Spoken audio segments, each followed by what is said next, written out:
আজ পর্যন্ত পৃথিবীতে এমন দ্রুতগামী কোনো মেশিন পৃথিবীতে তৈরি হয়নি যা আল্লাহ পাক মশার পাখার মধ্যে রেখে দিয়েছেন। একটু জোরে সুবহানাল্লাহ বলা যাবে না ভাই? একটু জোরে বলে সুবহানাল্লাহ। সম্মানিত ভাইয়েরা, সর্বশেষ এই মশাকে আল্লাহ পাক মিসাল দিয়েছেন ইব্রাহিম আলাইহিস সালাতু ওয়াস সালামকে মূর্তি ভাঙ্গার মামলা দিয়ে, রাষ্ট্রদ্রোহিতার মামলা দিয়ে যখন জাতীয়ভাবে চূড়ান্ত করা হলো ইব্রাহিম আলাইহিস সালাতু ওয়াস সালামকে আগুনে নিক্ষেপ করতে হবে, এটার চূড়ান্ত যে ফয়সালা করেছিল নমরুদ, সেই নমরুদকে শেষমেশ বিদায় করেছেন কার কামড় খাওয়ায়া? এই অটিস্টিক মশার কামড় খাওয়ায়া বিদায় করেছেন। অতএব অহংকার করার কিছুই নেই। কত বড় নেতা হয়েছেন, কত বড় পাওয়ারফুল আপনি একজন রাষ্ট্রপতি হয়েছেন, আমার আল্লাহ যদি ধরেন পার পাওয়ার কোনো রাস্তা পাওয়ার সুযোগ নাই। সব ক্ষমতার উৎসকে আসতে বলবেন না কে? আরো জোরে বলুন তিনি কে? আল্লাহ পাক। সে আল্লাহর কাছে আমাকে আপনাকে যেতে হবে, সে আল্লাহর হুকুমগুলো মানতে হবে। আমরা কি বিপথে থাকতে চাই না পথে থাকতে চাই? বেলাইন না লাইন? এদিকে কিন্তু বেলাইন শব্দটা আছে, আছে না? তুমি তো বেলাইন চলছো, হ্যাঁ বলেন, এরকম বলেন। হ্যাঁ, আপনাদের ভাষাগুলো খুব মিষ্টি ভাষা, খুব ভালো লাগে, আলহামদুলিল্লাহ। ভাষাগুলো অনেক মিষ্টি, অনেক সুন্দর ভাষা আপনারা কথা বলেন। মুর্শিদাবাদ, নদিয়া, এর সঙ্গে লাগোয়া যে অঞ্চলগুলো, এই বেল্ট অনেক সুন্দর ভাষায় কথা বলে। সাতক্ষীরা থেকে যশোর, যশোর থেকে কুষ্টিয়া, মেহেরপুর, চুয়াডাঙ্গা, এই অঞ্চলের ভাষা, বাংলা ভাষা পৃথিবীর মধ্যে সেরা ভাষা। কেউ তো আলহামদুলিল্লাহ বললেন না? একটু জোরে বলুন না ভাই আলহামদুলিল্লাহ। আপনাদের ভাষার মধ্যে কিছু আবার গহনা আছে, যেরকম মেয়েদের কি পড়লে বেশি মানায়? গহনা পড়লে মানায়। তো ভাষার মধ্যে কিছু গহনা আছে, আপনাদের ভাষার গহনায় যেরকম একটা গহনা আছে, ভাত খেয়ে যাবেন বলো। কি এখানে অতিরিক্ত কি আছে বলেন? বলো। ভাত খেয়ে যাবেন বলো। হুজুর দোয়া করবেন বলো। কি আছে কিনা বলেন? আচ্ছা, এই বলো, এটা হচ্ছে ভাষার গহনা। রাজশাহীতে আবার এটা বলো থাকে না। কোথায় যাচ্ছ গো? ওখানে ভাষার গহনা হলো গো। কি বলেন? কি গো। গতকালকে আমার মাহফিল ছিল রংপুর অঞ্চলে, দিনাজপুর, ওইদিকে ওদের ভাষার গহনা হলো বাহে। কি বলেন তো? বাহে। ভাত খাইছো বাহে? বাহে শব্দ ওদের ভাষার গহনা। তাহলে সাতক্ষীরাতে বলো, তারপরে রাজশাহীতে গো, রংপুরে বাহে। নোয়াখালীতে ভাষার গহনা হলো হুজুর দোয়া করবেন কেন? ভাত খাবেন কেন? তাহলে ওদের ভাষা কি বলেন তো? ভাষার গহনা কি? কেন। লক্ষ্মীপুরে যাবেন, ওদের ভাষার গহনা হলো হুজুর দোয়া করবেন যে, ভাত খাবেন যে। যাচ্ছেন কোথায়? যে যে লক্ষ্মীপুরে যে, সাতক্ষীরাতে বলো, নোয়াখালীতে কেন, রাজশাহীতে গো, রংপুরে কি বাহে। এগুলোকে সেট আপ করে দিয়েছেন তিনি আমার কে? আসতে বলেন তিনি আমার কে? আল্লাহ তাআলা। ভাষা, কত ভাষা। এই সাতক্ষীরার শ্যামনগরের সঙ্গে কি এলাকার ভাষার মিল আছে? একটু কম বেশি আছে, কিন্তু আছে কিনা বলেন? কম বেশি আছে। যশোরের দিকে যাবেন, ভাষা আরেক রকম পাবেন, একটু কম বেশি আছে। আল্লাহ পাক এগুলোকে দিয়েছেন, বিভিন্ন কারণে দিয়েছেন। কুষ্টিয়ার মানুষ সেখানে এসে মাস্তানি করবে, ওর ভাষাই ধরা খাবে যে ও কোন এলাকার মাল। ঠিক কিনা বলেন? ভাষায় ধরা খেয়ে যায়। কিন্তু গোটা দুনিয়ার মানুষ যখন নামাজে দাঁড়িয়ে যায়, আযান দিতে নিয়ে দাঁড়িয়ে যায়, সেই সময় সবার ভাষা একরকম হয়ে যায়। সবাই বলুন আলহামদুলিল্লাহি রাব্বিল আলামিন। সবাই বলুন আলহামদুলিল্লাহি রাব্বিল রব্বিল আলামিন আর রহমানির রহিম মালিকি ইয়াউমিদ্দিন ইয়্যাকা না'বুদু ওয়া ইয়্যাকা নাস্তাঈন ইহদিনাস সিরাতাল মুস্তাকিম সিরাতাল লাযীনা আন'আমতা আলাইহিম গায়রিল মাগদুবি আলাইহিম ওয়ালাদ-দাল্লিন। জোরে বলেন, আরো জোরে বলুন আমিন। মক্কার ইমাম কোন সূরা দিয়ে শুরু করে? বলেন বলেন বলেন। ঢাকার ইমাম কোন সূরা দিয়ে পড়ে? সাতক্ষীরার ইমাম কোন সূরা দিয়ে পড়ে? ভারতের ইমাম কোন সূরা দিয়ে পড়ে? সূরাতুল ফাতিহা পড়ে। গোটা পৃথিবীর মুয়াজ্জিন একই আযান দেয়। দেশের হাজি গেছে হজ করতে মক্কায়, কোথাও বাংলা পায় না, সব জায়গায় শুধু আরবি আরবি, কিছুই বোঝে না। 1.5 মাস মক্কা মদিনা ঘুরে দেশে ফিরছে। ফেরার পরে বন্ধু যখন জিজ্ঞাসা করেছে, বন্ধু হজ কেমন করলা বলো? বন্ধু এমন দেশে গেছিলাম, বাজারের সমস্যা, মার্কেটিং এর সমস্যা, কোথাও নিজের মন মতো করে কথা বলতে পারি না, সব জায়গায় শুধু আরবি চলে, শুধু 2টা জায়গায় বাংলা পাইছি। মুয়াজ্জিন যখন আজান দিল, ইমাম যখন সূরা ফাতিহা কইল। কি কথা কি বুঝতেছে না? তাহলে কি জাতীয় করে দিয়েছেন আল্লাহ পাক। গোটা পৃথিবীর মানুষ কোরআন দিয়ে, কি বলেন, গোটা পৃথিবীর মানুষ কোরআন দিয়ে 2 না 1? বলেন 2 না 1? মতনৈক্য না মতৈক্য? মতৈক্যে চলে আসছে। সবই তো ঠিক ছিল, শুধু একটু গর্জে ওঠা দরকার ছিল, একটু গর্জে ওঠা দরকার। 71-এ জেগেছিল আমার বাপদাদারা, দেশকে স্বাধীন করেছেন। 24-এ জেগেছিল আমার সন্তানেরা, ফ্যাসিস্টকে উৎখাত করেছে। আর একবার জাগতে হবে কোরআনকে তার রাষ্ট্রীয় পর্যায়ে পৌঁছে দেবার জন্য। আর একবার রক্ত ঝরাতে হবে বুকের তাজা প্রাণ। সবাইকে রাজি আছো মুসলমান? রাজি আছো কারা কারা? হাত উঁচু করে দেখাও মুসলমান। কেউ তো স্লোগান দেন না।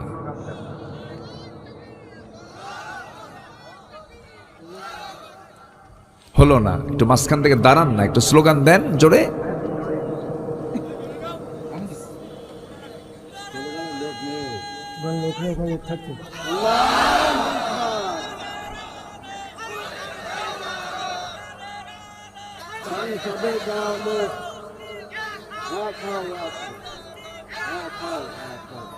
আল্লাহ কবুল করুন, জোরে বলি আমিন। আরো জোরে আমিন, আরো জোরে আমিন।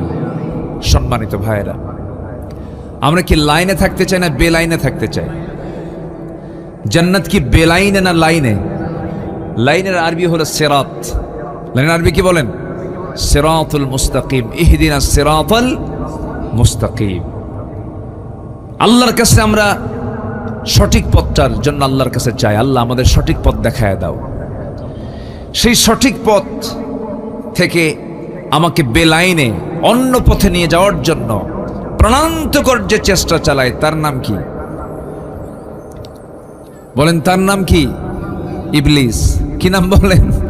ইবলিস। ইবলিস তো মনে হয় সাতক্ষীরা চেনে না, কলারাও আরো চেনে না, আছে কি না? এই লোকটা উঠলো কেন? এই যে বসেন, কিছুই কয় না। হ্যাঁ বসেন। আমি কি কষ্ট দিয়ে ফেলতেছি আপনাদের? কারো কোনো সমস্যা নাই তো? জোরে বলি ইনশাআল্লাহ। কি যেন বলতেছিলাম? ইবলিস। আচ্ছা, ইবলিস সে সব চেনে, সে জান্নাতও চেনে। আদম এবং হাওয়া আলাইহিস সালাতু ওয়াস সালাম, আমাদের আব্বা আম্মা, দুজনেই প্রথমে ছিলেন কোথায় বলেন? জান্নাতে। জান্নাতে ভালোই ছিলেন, শয়তান যেতে পেঁচটা লাগায়, তাছাড়া আমরা তো জান্নাতেই ছিলাম। শয়তান গিয়ে করলো কি? ফাওয়াসওয়াসা লাহুমা, দুজনকে ওয়াসওয়াসা দিয়ে ফেললো। ফাযাল্লাহুমা, দুজনকে পদস্খলন ঘটায় দিল, হলো না থাকা। কুলনা হাবিতু মিনহা জামিআ। আদম তোমার বউরে নিয়ে হাওয়াকে নিয়ে তুমি এখন দুনিয়ায় যাও। কেন? ফালা তাকরাবা হাদিহি শাজারা, কিন্তু চলে গেছো, উপায় তো নাই, নিষিদ্ধ এলাকায় তুমি চলে গেছো, চলে যাও। তো শয়তান যদি জান্নাতের মধ্যে ঢুকে আমার বাপ মা আদম এবং হাওয়াকে যদি টার্গেট করে যদি ধোকায় ফেলতে পারে, শয়তান তো মাহমুদপুর চেনে না, করোনা চেনে না, নাকি চেনে কি চেনে না? আছে, কিন্তু বসে আছে। ওর টার্গেট হলো কেমন করে লোকগুলোকে এখান থেকে বের করে নিয়ে যাওয়া যায়। আর ইমানদারের চিন্তা হলো কেমন করে এখান থেকে আমি হেদায়েত নিয়ে যেতে পারি। বলি আলহামদুলিল্লাহ। একটু থাকুন, পথভ্রষ্টতার কারণগুলো কি কি আমি আজকে একটা একটা করে বলবো। জোরে বলি ইনশাআল্লাহ। মানুষ আল্লাহর পথ থেকে কেমনে ভ্রষ্ট হয়ে যায়, সে কেমনে বেলাইনে চলে যায়, কোন কোন অপকর্মগুলো করলে পরে কোরআন সুন্দর করে বলে দিচ্ছে। 10টা পয়েন্টে 10টা কারণ আমি তুলে ধরবো, একটাও কিন্তু বলিনি, কেবল আলোচনা শুরু, নুরু আলোচনা শুরু।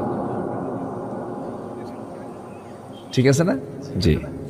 আল্লাহ রাব্বুল আলামিন বলেন, যেখান থেকে আমি তেলাওয়াত দিয়ে শুরু করেছি, কোরআনটা আমি খুললাম, প্রথমে পেয়ে গেলাম আল্লাহর পরিচয়। সূরা ফাতিহা পড়লাম, এটা দোয়া। সূরা ফাতিহা পড়ার পরে মুত্তাকির পরিচয় পাওয়া যায়, হুদাল্লিল মুত্তাকিন আল্লাযীনা, মুত্তাকিদের পরিচয়। এরপরেই মুত্তাকির পরিচয় শেষ হলে মুনাফিকদের পরিচয় আল্লাহ রাব্বুল আলামিন শুরু করেছেন। আমার বন্ধুগণ, মুত্তাকি হওয়ার জন্য মুনাফিকি ছেড়ে দিতে হবে, মুত্তাকি হওয়ার জন্য ফুসুকি ছেড়ে দিতে হবে, মুত্তাকি হওয়ার জন্য মুনাফিকি ছেড়ে দিতে হবে, মুত্তাকি হওয়ার জন্য কুফরি ছেড়ে দিতে হবে, মুত্তাকি হওয়ার জন্য ফুসুকি ছেড়ে দিতে হবে, মুত্তাকি হওয়ার জন্য মুজরিম পাপ কাজ ছেড়ে দিতে হবে। মহান রব্বুল আলামিন সুন্দর করে বলছেন, ইন তাজতানিবু কাবাইরা মা তুনহাউনা আনহু নুকাফির আনকুম সাইয়্যাতিকুম ওয়া নুদখিলকুম মুদখালান কারীমা। জোরে বলুন আল্লাহু আকবার। বান্দা, তুমি যদি বড় বড় কবিরা গুনাহগুলো ছেড়ে দাও, ছোট ছোট গুনার দিকে আমি আল্লাহ তাকাবই না। আমি আল্লাহ তোমার তামাম জিন্দেগীর সমস্ত গুনাহগুলোকে মাফ করে সম্মানজনক জান্নাত আমি তোমাকে বুঝাইয়া দেব তোমার হাতে। জোরে কোন সুবহানাল্লাহ। শর্ত হলো বড় বড় কবিরা গুনাহগুলো ছাড়তে হবে। কবিরা গুনার মধ্যে 1 নম্বর কবিরা গুনাহ হলো কুফরি করা। কি করা? কুফরি করা। আল্লাহ রাব্বুল আলামিন সূরা বাকারার 6 নম্বর আয়াত, কয় নম্বর? আমি যে একটু আয়াত বলতেছি, রাগ করতেছেন নাকি আপনারা? আয়াত যত বেশি বরকত তত বেশি, আয়াত নাই বরকত নাই। আল্লাহ রাব্বুল আলামিন বলেন, ইন্নাল্লাযীনা কাফারু সাওয়াউন আলাইহিম আআনযারতাহুম আম লাম তুনযিরহুম লা ইউমিনুন। যারা কুফরি করে আপনি তাদেরকে সতর্ক করেন আর নাই করেন, কোনো কাজ হবে না, দুটো একই কথা। তারা কখনো ঈমান আনবে না। আমাদের সমাজে কিছু লোক আছে, হাজারবার বুঝান কোনো কাম হবে না। আল্লাহর দল করো, আল্লাহর দল করো। কিছু লোক আছে নামাজ পড়বো, রোজা রাখবো, আবার আল্লাহর দল করা লাগবে কি? ভুল হবে আল্লাহর কাছে মাফ চেয়ে নেব। নামাজ পড়বে আল্লাহর নিয়মে, রোজা রাখবে আল্লাহর নিয়মে, দল করবে শয়তানের নিয়মে। আছে না নাই? আচ্ছা, দল হবে কার নিয়মে? দল করতে হবে কার দল? আসতে বলবেন না, কার দল? আল্লাহর দল। এদেশে বহু দল আছে, এর মধ্যে সর্ববৃহৎ 4টা দল, নাম বলার দরকার নেই, বুঝে নেবেন তো, সবাই তো জানেনি। এদেশে অনেকগুলো দলের ভিতরে বৃহত্তম 4টা দল আছে, জনসমর্থন যাদের মোটামুটি আছে। 4টা বৃহৎ দল। এই 4টা বৃহৎ দলের মধ্যে আবার কিছু ইসলামী দল আছে, আবার কিছু আছে অন ইসলামী দল। আছে না নাই বলেন তো? আছে। যে দলটা স্বীকার করে ফেলে যে আমরা ইসলামী দল না, নন ইসলামিক পার্টি, অন ইসলামী দল। আর কিছু দল তারা বলে না, আমরা ইসলামী দল, আমরা ইসলামকে প্রতিষ্ঠা করতে চাই। আছে না নাই বলেন? আচ্ছা, তো আমি মুসলমান হিসাবে আমার কি ইসলামী দল করা দরকার না অন ইসলামী দল করা দরকার? বলেন বলেন বলেন। আগে প্রথম প্রশ্ন করি, দলটা করা কি? অনেকে চুপচাপ আছেন, কিচ্ছু বলতেছেন না। হুজুর বলে কোন বেকা দেয় পড়বো, দল তো করি না। দল যে করেন না এটাও বিপদ, দল না করলেও বিপদ। কিন্তু যে বলে আমি নিরপেক্ষ, আমার কোনো দল নাই, ওটা সবচাইতে বড় শয়তান। ওটা যে বলে আমি নিরপেক্ষ, আমার কোনো দল নাই, ওর দল হলো শয়তান। আমার কথা কি বুঝতেছেন ভাইরা? স্বামী স্ত্রী দুটা, একটা স্বামী একটা স্ত্রী, একটা পুরুষ আর একটা কি মহিলা। পুরুষ মহিলা এক জায়গায় হলি তো সন্তান হওয়ার সম্ভব নাকি? কি মহিলা মহিলা এক হয়ে কি হবে? হবে না। আবার পুরুষ পুরুষ এক হয়ে কি বংশ বিস্তার হবে? হবে না। সক্রিয় হওয়ার জন্য নারী পুরুষকে এক জায়গায় হতে হবে। সম্মানিত বন্ধুগণ, যে বলে আমি কোনো পক্ষই না, ও তো কিছুই না, ওর দিকে কিছুই হবে না, ও হলো হিজড়া। আমার কথা কি বুঝতেছেন? এই জন্য মুসলমান নিরপেক্ষ থাকবে না, মুসলমান পক্ষ নেবে একজনের। তিনি কে? কার দল? আসতে বলবেন না, কার দল?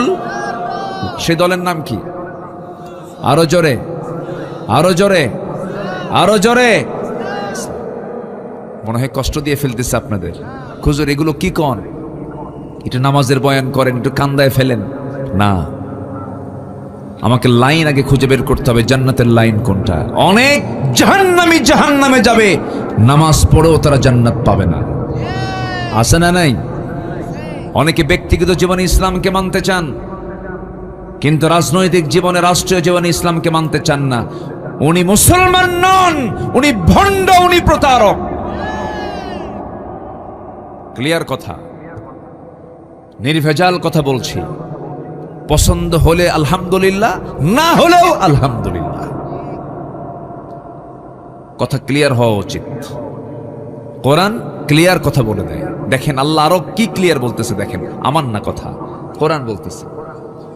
কোরআন সুন্দর করে বলে দিচ্ছে, وَمَن يَبْتَغِ غَيْرَ الْإِسْلَامِ دِينًا فَلَن يُقْبَلَ مِنْهُ وَهُوَ فِي الْآخِرَةِ مِنَ الْخَاسِرِينَ।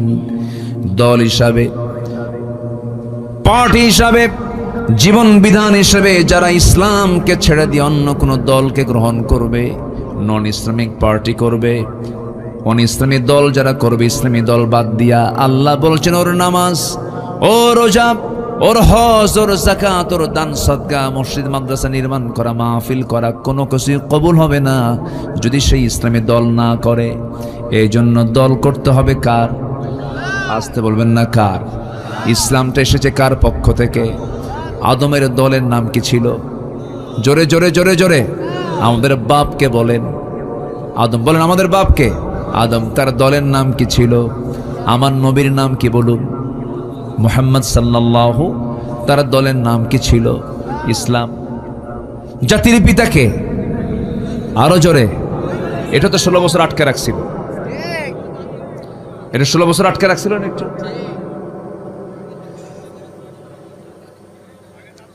এই 16 বছর আটকে রাখছিল। শোনেন, ওঠেন কেন? এই যে মহা মুশকিল না। এই যে ভাই আসছে আবার, মাশাআল্লাহ, আলহামদুলিল্লাহ, মাশাআল্লাহ। ওনার আসলেই নিম্নচাপ ছিল। জি বসেন, এইটা আমার দিকে তাকান। তাহলে এই জাতির পিতা 16 বছরের জন্য একটু ছিনতাই করার চেষ্টা করেছিল। আমাদের জাতির পিতা দুজন না একজন। তার নাম কি? আরো জোরে, আরো জোরে বলেন। হ্যাঁ, ভুল যেন আর না হয়।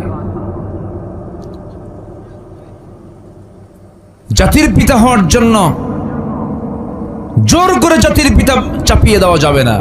জাতির পিতা ইলেকশনে নয়, জাতির পিতা আল্লাহ পাক দিয়েছেন, আল্লাহ নিজে নির্বাচন করে দিয়েছেন, নিজে নির্ধারণ করে দিয়েছেন, মিল্লাতে আবিকুম ইব্রাহিম।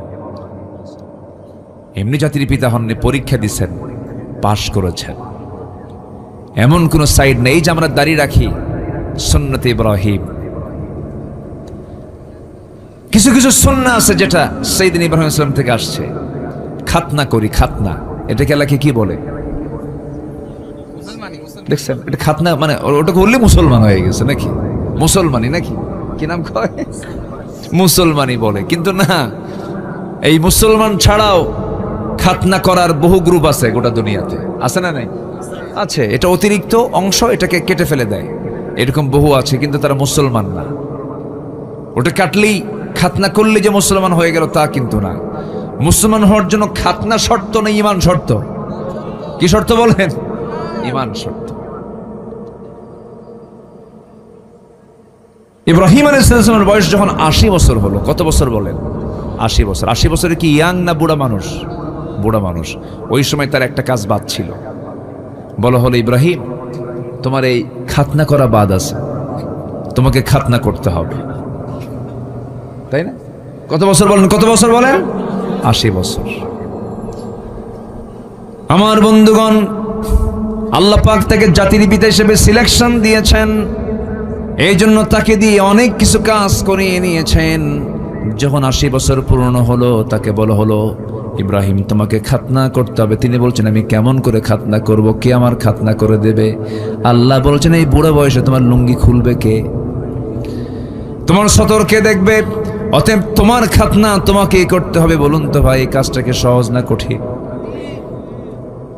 ছোট যখন ছিলাম, যখন শুনছি যে আসতেছে যে কাটে, ওটার নাম কি? হাজাম। শুনছি শুধু আসতেছে, এই দিক দিয়ে আসে, ওই দিক দিয়ে পিছন দিয়ে মারে দৌড়, বাপ মা টেনে ধরে না, আবার হাত পা আটকা মানে বাইন দিয়া এরপরে সাইজ করে মুসলমান হও। এই যে খাতনার পদ্ধতি, এটা চালু করেছেন কোন নবী দিয়ে বলেন? বলেন কোন নবী দিয়ে? ইব্রাহিম আলাইহিস সালাতু ওয়াস সালাম। জাতির পিতা হওয়ার জন্য কত কি আল্লাহ পাক তাকে দিয়ে করেছেন। অনেক পরীক্ষা করা হয়েছে, প্রত্যেকটা পরীক্ষায় তিনি ফেল না পাশ করেছেন।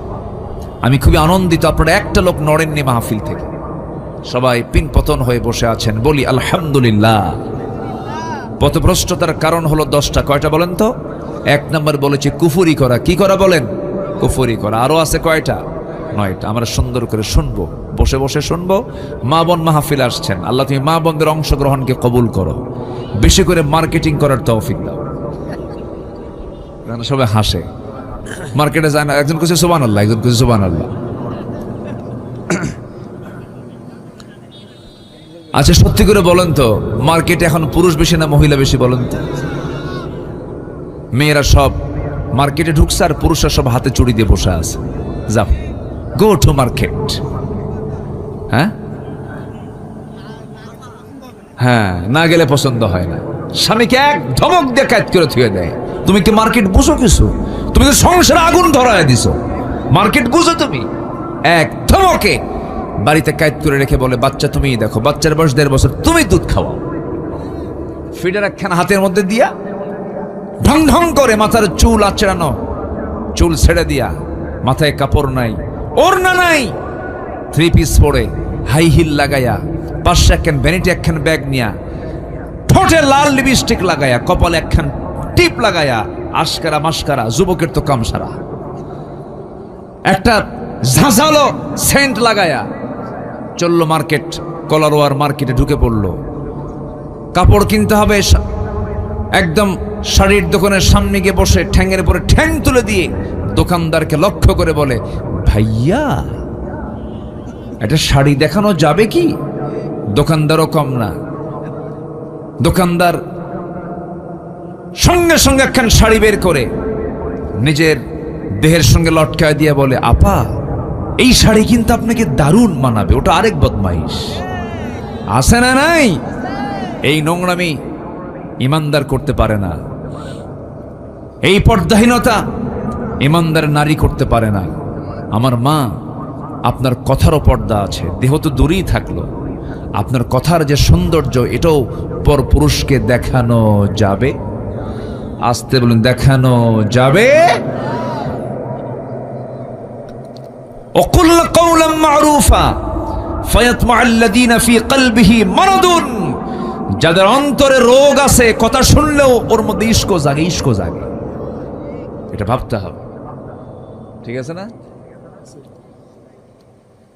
যখন কোনো পুরুষ আপনাকে বলবে আপনার কথা তো খুব সুন্দর, তখন ভাবতে হবে আপনার কথার বিকৃতি আনতে হবে, আপনার কথার সৌন্দর্য রক্ষা করা যাবে না। যত সুন্দর করে কথা বলবে নারী, কার সাথে? পরপুরুষের সাথে। কার সাথে? স্বামীর সাথে। বিয়ে করছো? বিয়ে করেই নেই, তাহলে ও বুঝবে কি?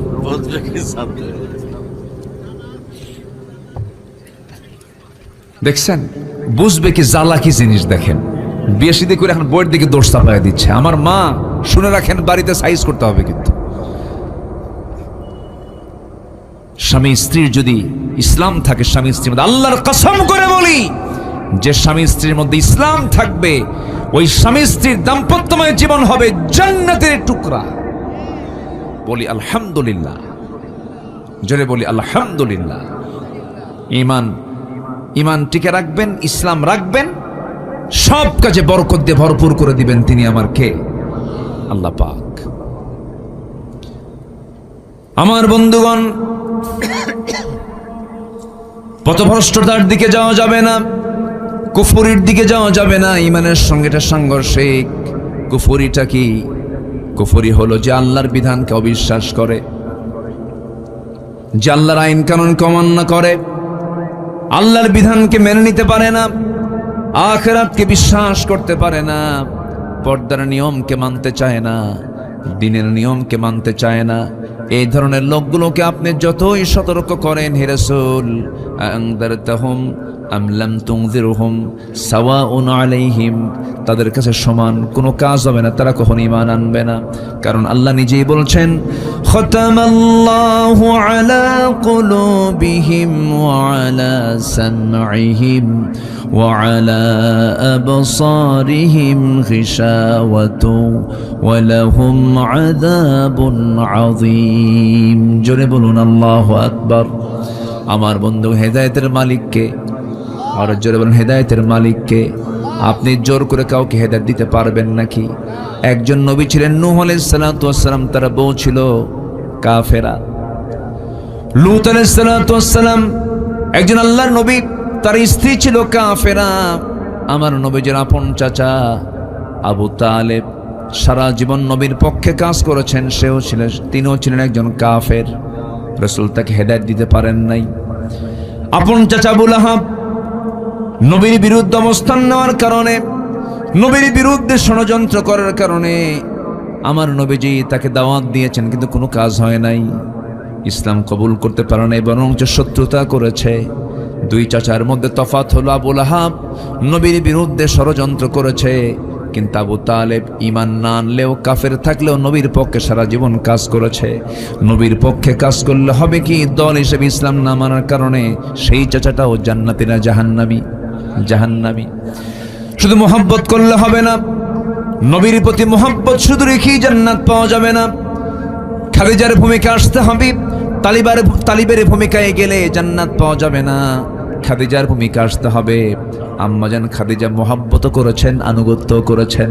আর আবু তালেব নবীকে মোহাব্বত করতে পারলেও তিনি আনুগত্য করতে পারেন না। হেদায়েত কার হাতে?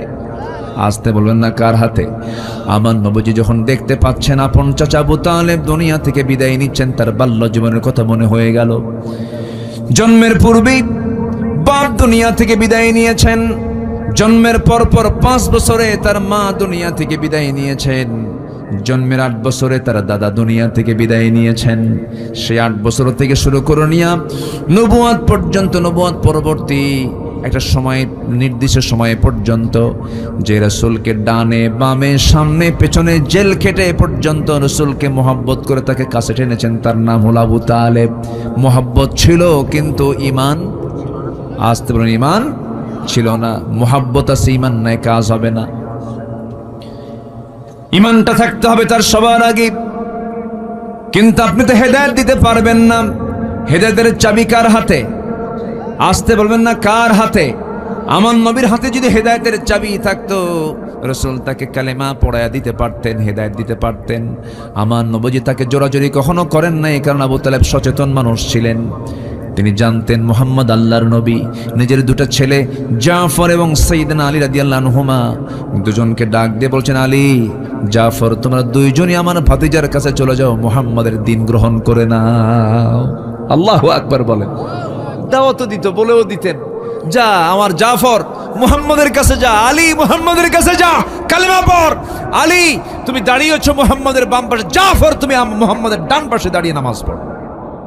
আল্লাহ, এক আশ্চর্য। আবু জেহেল খেপে যায়, রেগে যায়। আবু তালেব সামনে দাঁড়িয়ে বলে, আবু জাহেল, আমার ভাতিজা মুহাম্মাদের একটা পশমের ক্ষতি হলে আমি আবু তালেব ছাড় দেব না। এত কিছু করার পর আবু তালেব জান্নাতি না জাহান্নামী? কি নাই বলেন, কি নাই? এই জন্য সবচেয়ে বড় পুঁজি আমাদের কি বলেন? জোরে বলেন, আমাদের সবচেয়ে বড় পুঁজি কি? কুফর না ইমান? কুফর না ইমান? শিরিক না ইমান? বেদাত না ইমান? এই জন্য শিরিক, কুফর এগুলো হচ্ছে ভ্রষ্টতার পথ, আর ইমান আনতে হবে, ইমান হচ্ছে জান্নাতের পথ। আল্লাহু আকবার বলে। আমার কথাগুলো কি বুঝতে কষ্ট হচ্ছে কিনা আপনাদের? কারো কোনো সমস্যা নাই তো? জোরে বলে ইনশাআল্লাহ। একটু ধীরে ধীরে আমরা 10টা কারণ বের হলেই আমরা আলোচনা শেষ করে দেব। ধীরে ধীরে একটু সময় দেন আমাকে। আমার মায়েরা বসে আছে তো নাকি? মায়েরা বসে আছে তো? বলি আলহামদুলিল্লাহ। আমার নবী প্রথম দাওয়াত দিয়েছেন পুরুষ মানুষকে না মহিলা মানুষকে? জোরে বলেন। সেটা কি বাইরের না ভিতরের? ভিতরের। মা প্রথম ইসলাম কবুল করেছে একজন মহিলা। আল্লাহু আকবার বলেন। হ্যাঁ, হারামের বাসিন্দা প্রথম একজন মহিলা। আল্লাহু আকবার বলেন। হাজরা আলাইহিস সালাতু ওয়াস সালাম প্রথম ইসলাম কবুল করেছে একজন মহিলা, প্রথম জীবন দিয়েছে একজন মহিলা। আল্লাহু আকবার বলেন। মেয়েদের অবদান কি কম? অনেক অবদান। আমার নবীজি জাবালে নূর থেকে কোরআন যখন নাযিল হলো, কোরআনটার সাথে নিয়ে জাবালে নূর থেকে আস্তে করে বের হলেন। ঘর থেকে, জাবালে নূর থেকে, গুহা থেকে বের হলেন। 5 বছর ধ্যানমগ্ন ছিলেন, সত্যের অনুসন্ধান তিনি করছিলেন। তার কাছে সেই ফেরেশতা আসলো যে ফেরেশতা আগের নবীদের কাছে এসেছেন। নবীজির হাতে আল্লাহ কালাম দিয়ে দিলেন, কোরআনে কারীম নাযিল হয়ে গেল। 5টা আয়াত নিয়ে আমার নবীজি জাবালে নূর থেকে নামলেন। নেমে ঘরের সামনে গিয়ে দরজায় গিয়ে কড়া নাড়লেন, দরজা খুলে গেল। এবার বলছে, খাদিজা জাম্মিলুনি জাম্মিলুনি, আমাকে বস্ত্র আচ্ছাদন করে দাও। লাকাদ খাশিতু আলা নাফসি, আমি আমার জীবন নিয়ে শঙ্কিত, মরে যাব কিনা জানি না। তবে খাদিজা, আমি তোমাকে আজকে নতুন একটা পরিচয় আমার দেব। আমার পরিচয় তুমি সবসময় জানতো, আমি তোমার স্বামী হই, তুমি আমার বউ হও, তুমি আমার স্ত্রী, আমি তোমার স্বামী, এতটুকুই পরিচয় আমাদের। কিন্তু আজকে নতুন একটা পরিচয় দিতে চাই। কি পরিচয় আমার স্বামী? বলুন। আমি হলাম আখির জামানার পয়গম্বর মুহাম্মদ সাল্লাল্লাহু আলাইহি ওয়াসাল্লাম। আল্লাহ আমার কাছে কোরআন নাযিল করা শুরু করেছেন। আমি আল্লাহর নবী। খাদিজা, তোমার বিশ্বাস হয় নাকি?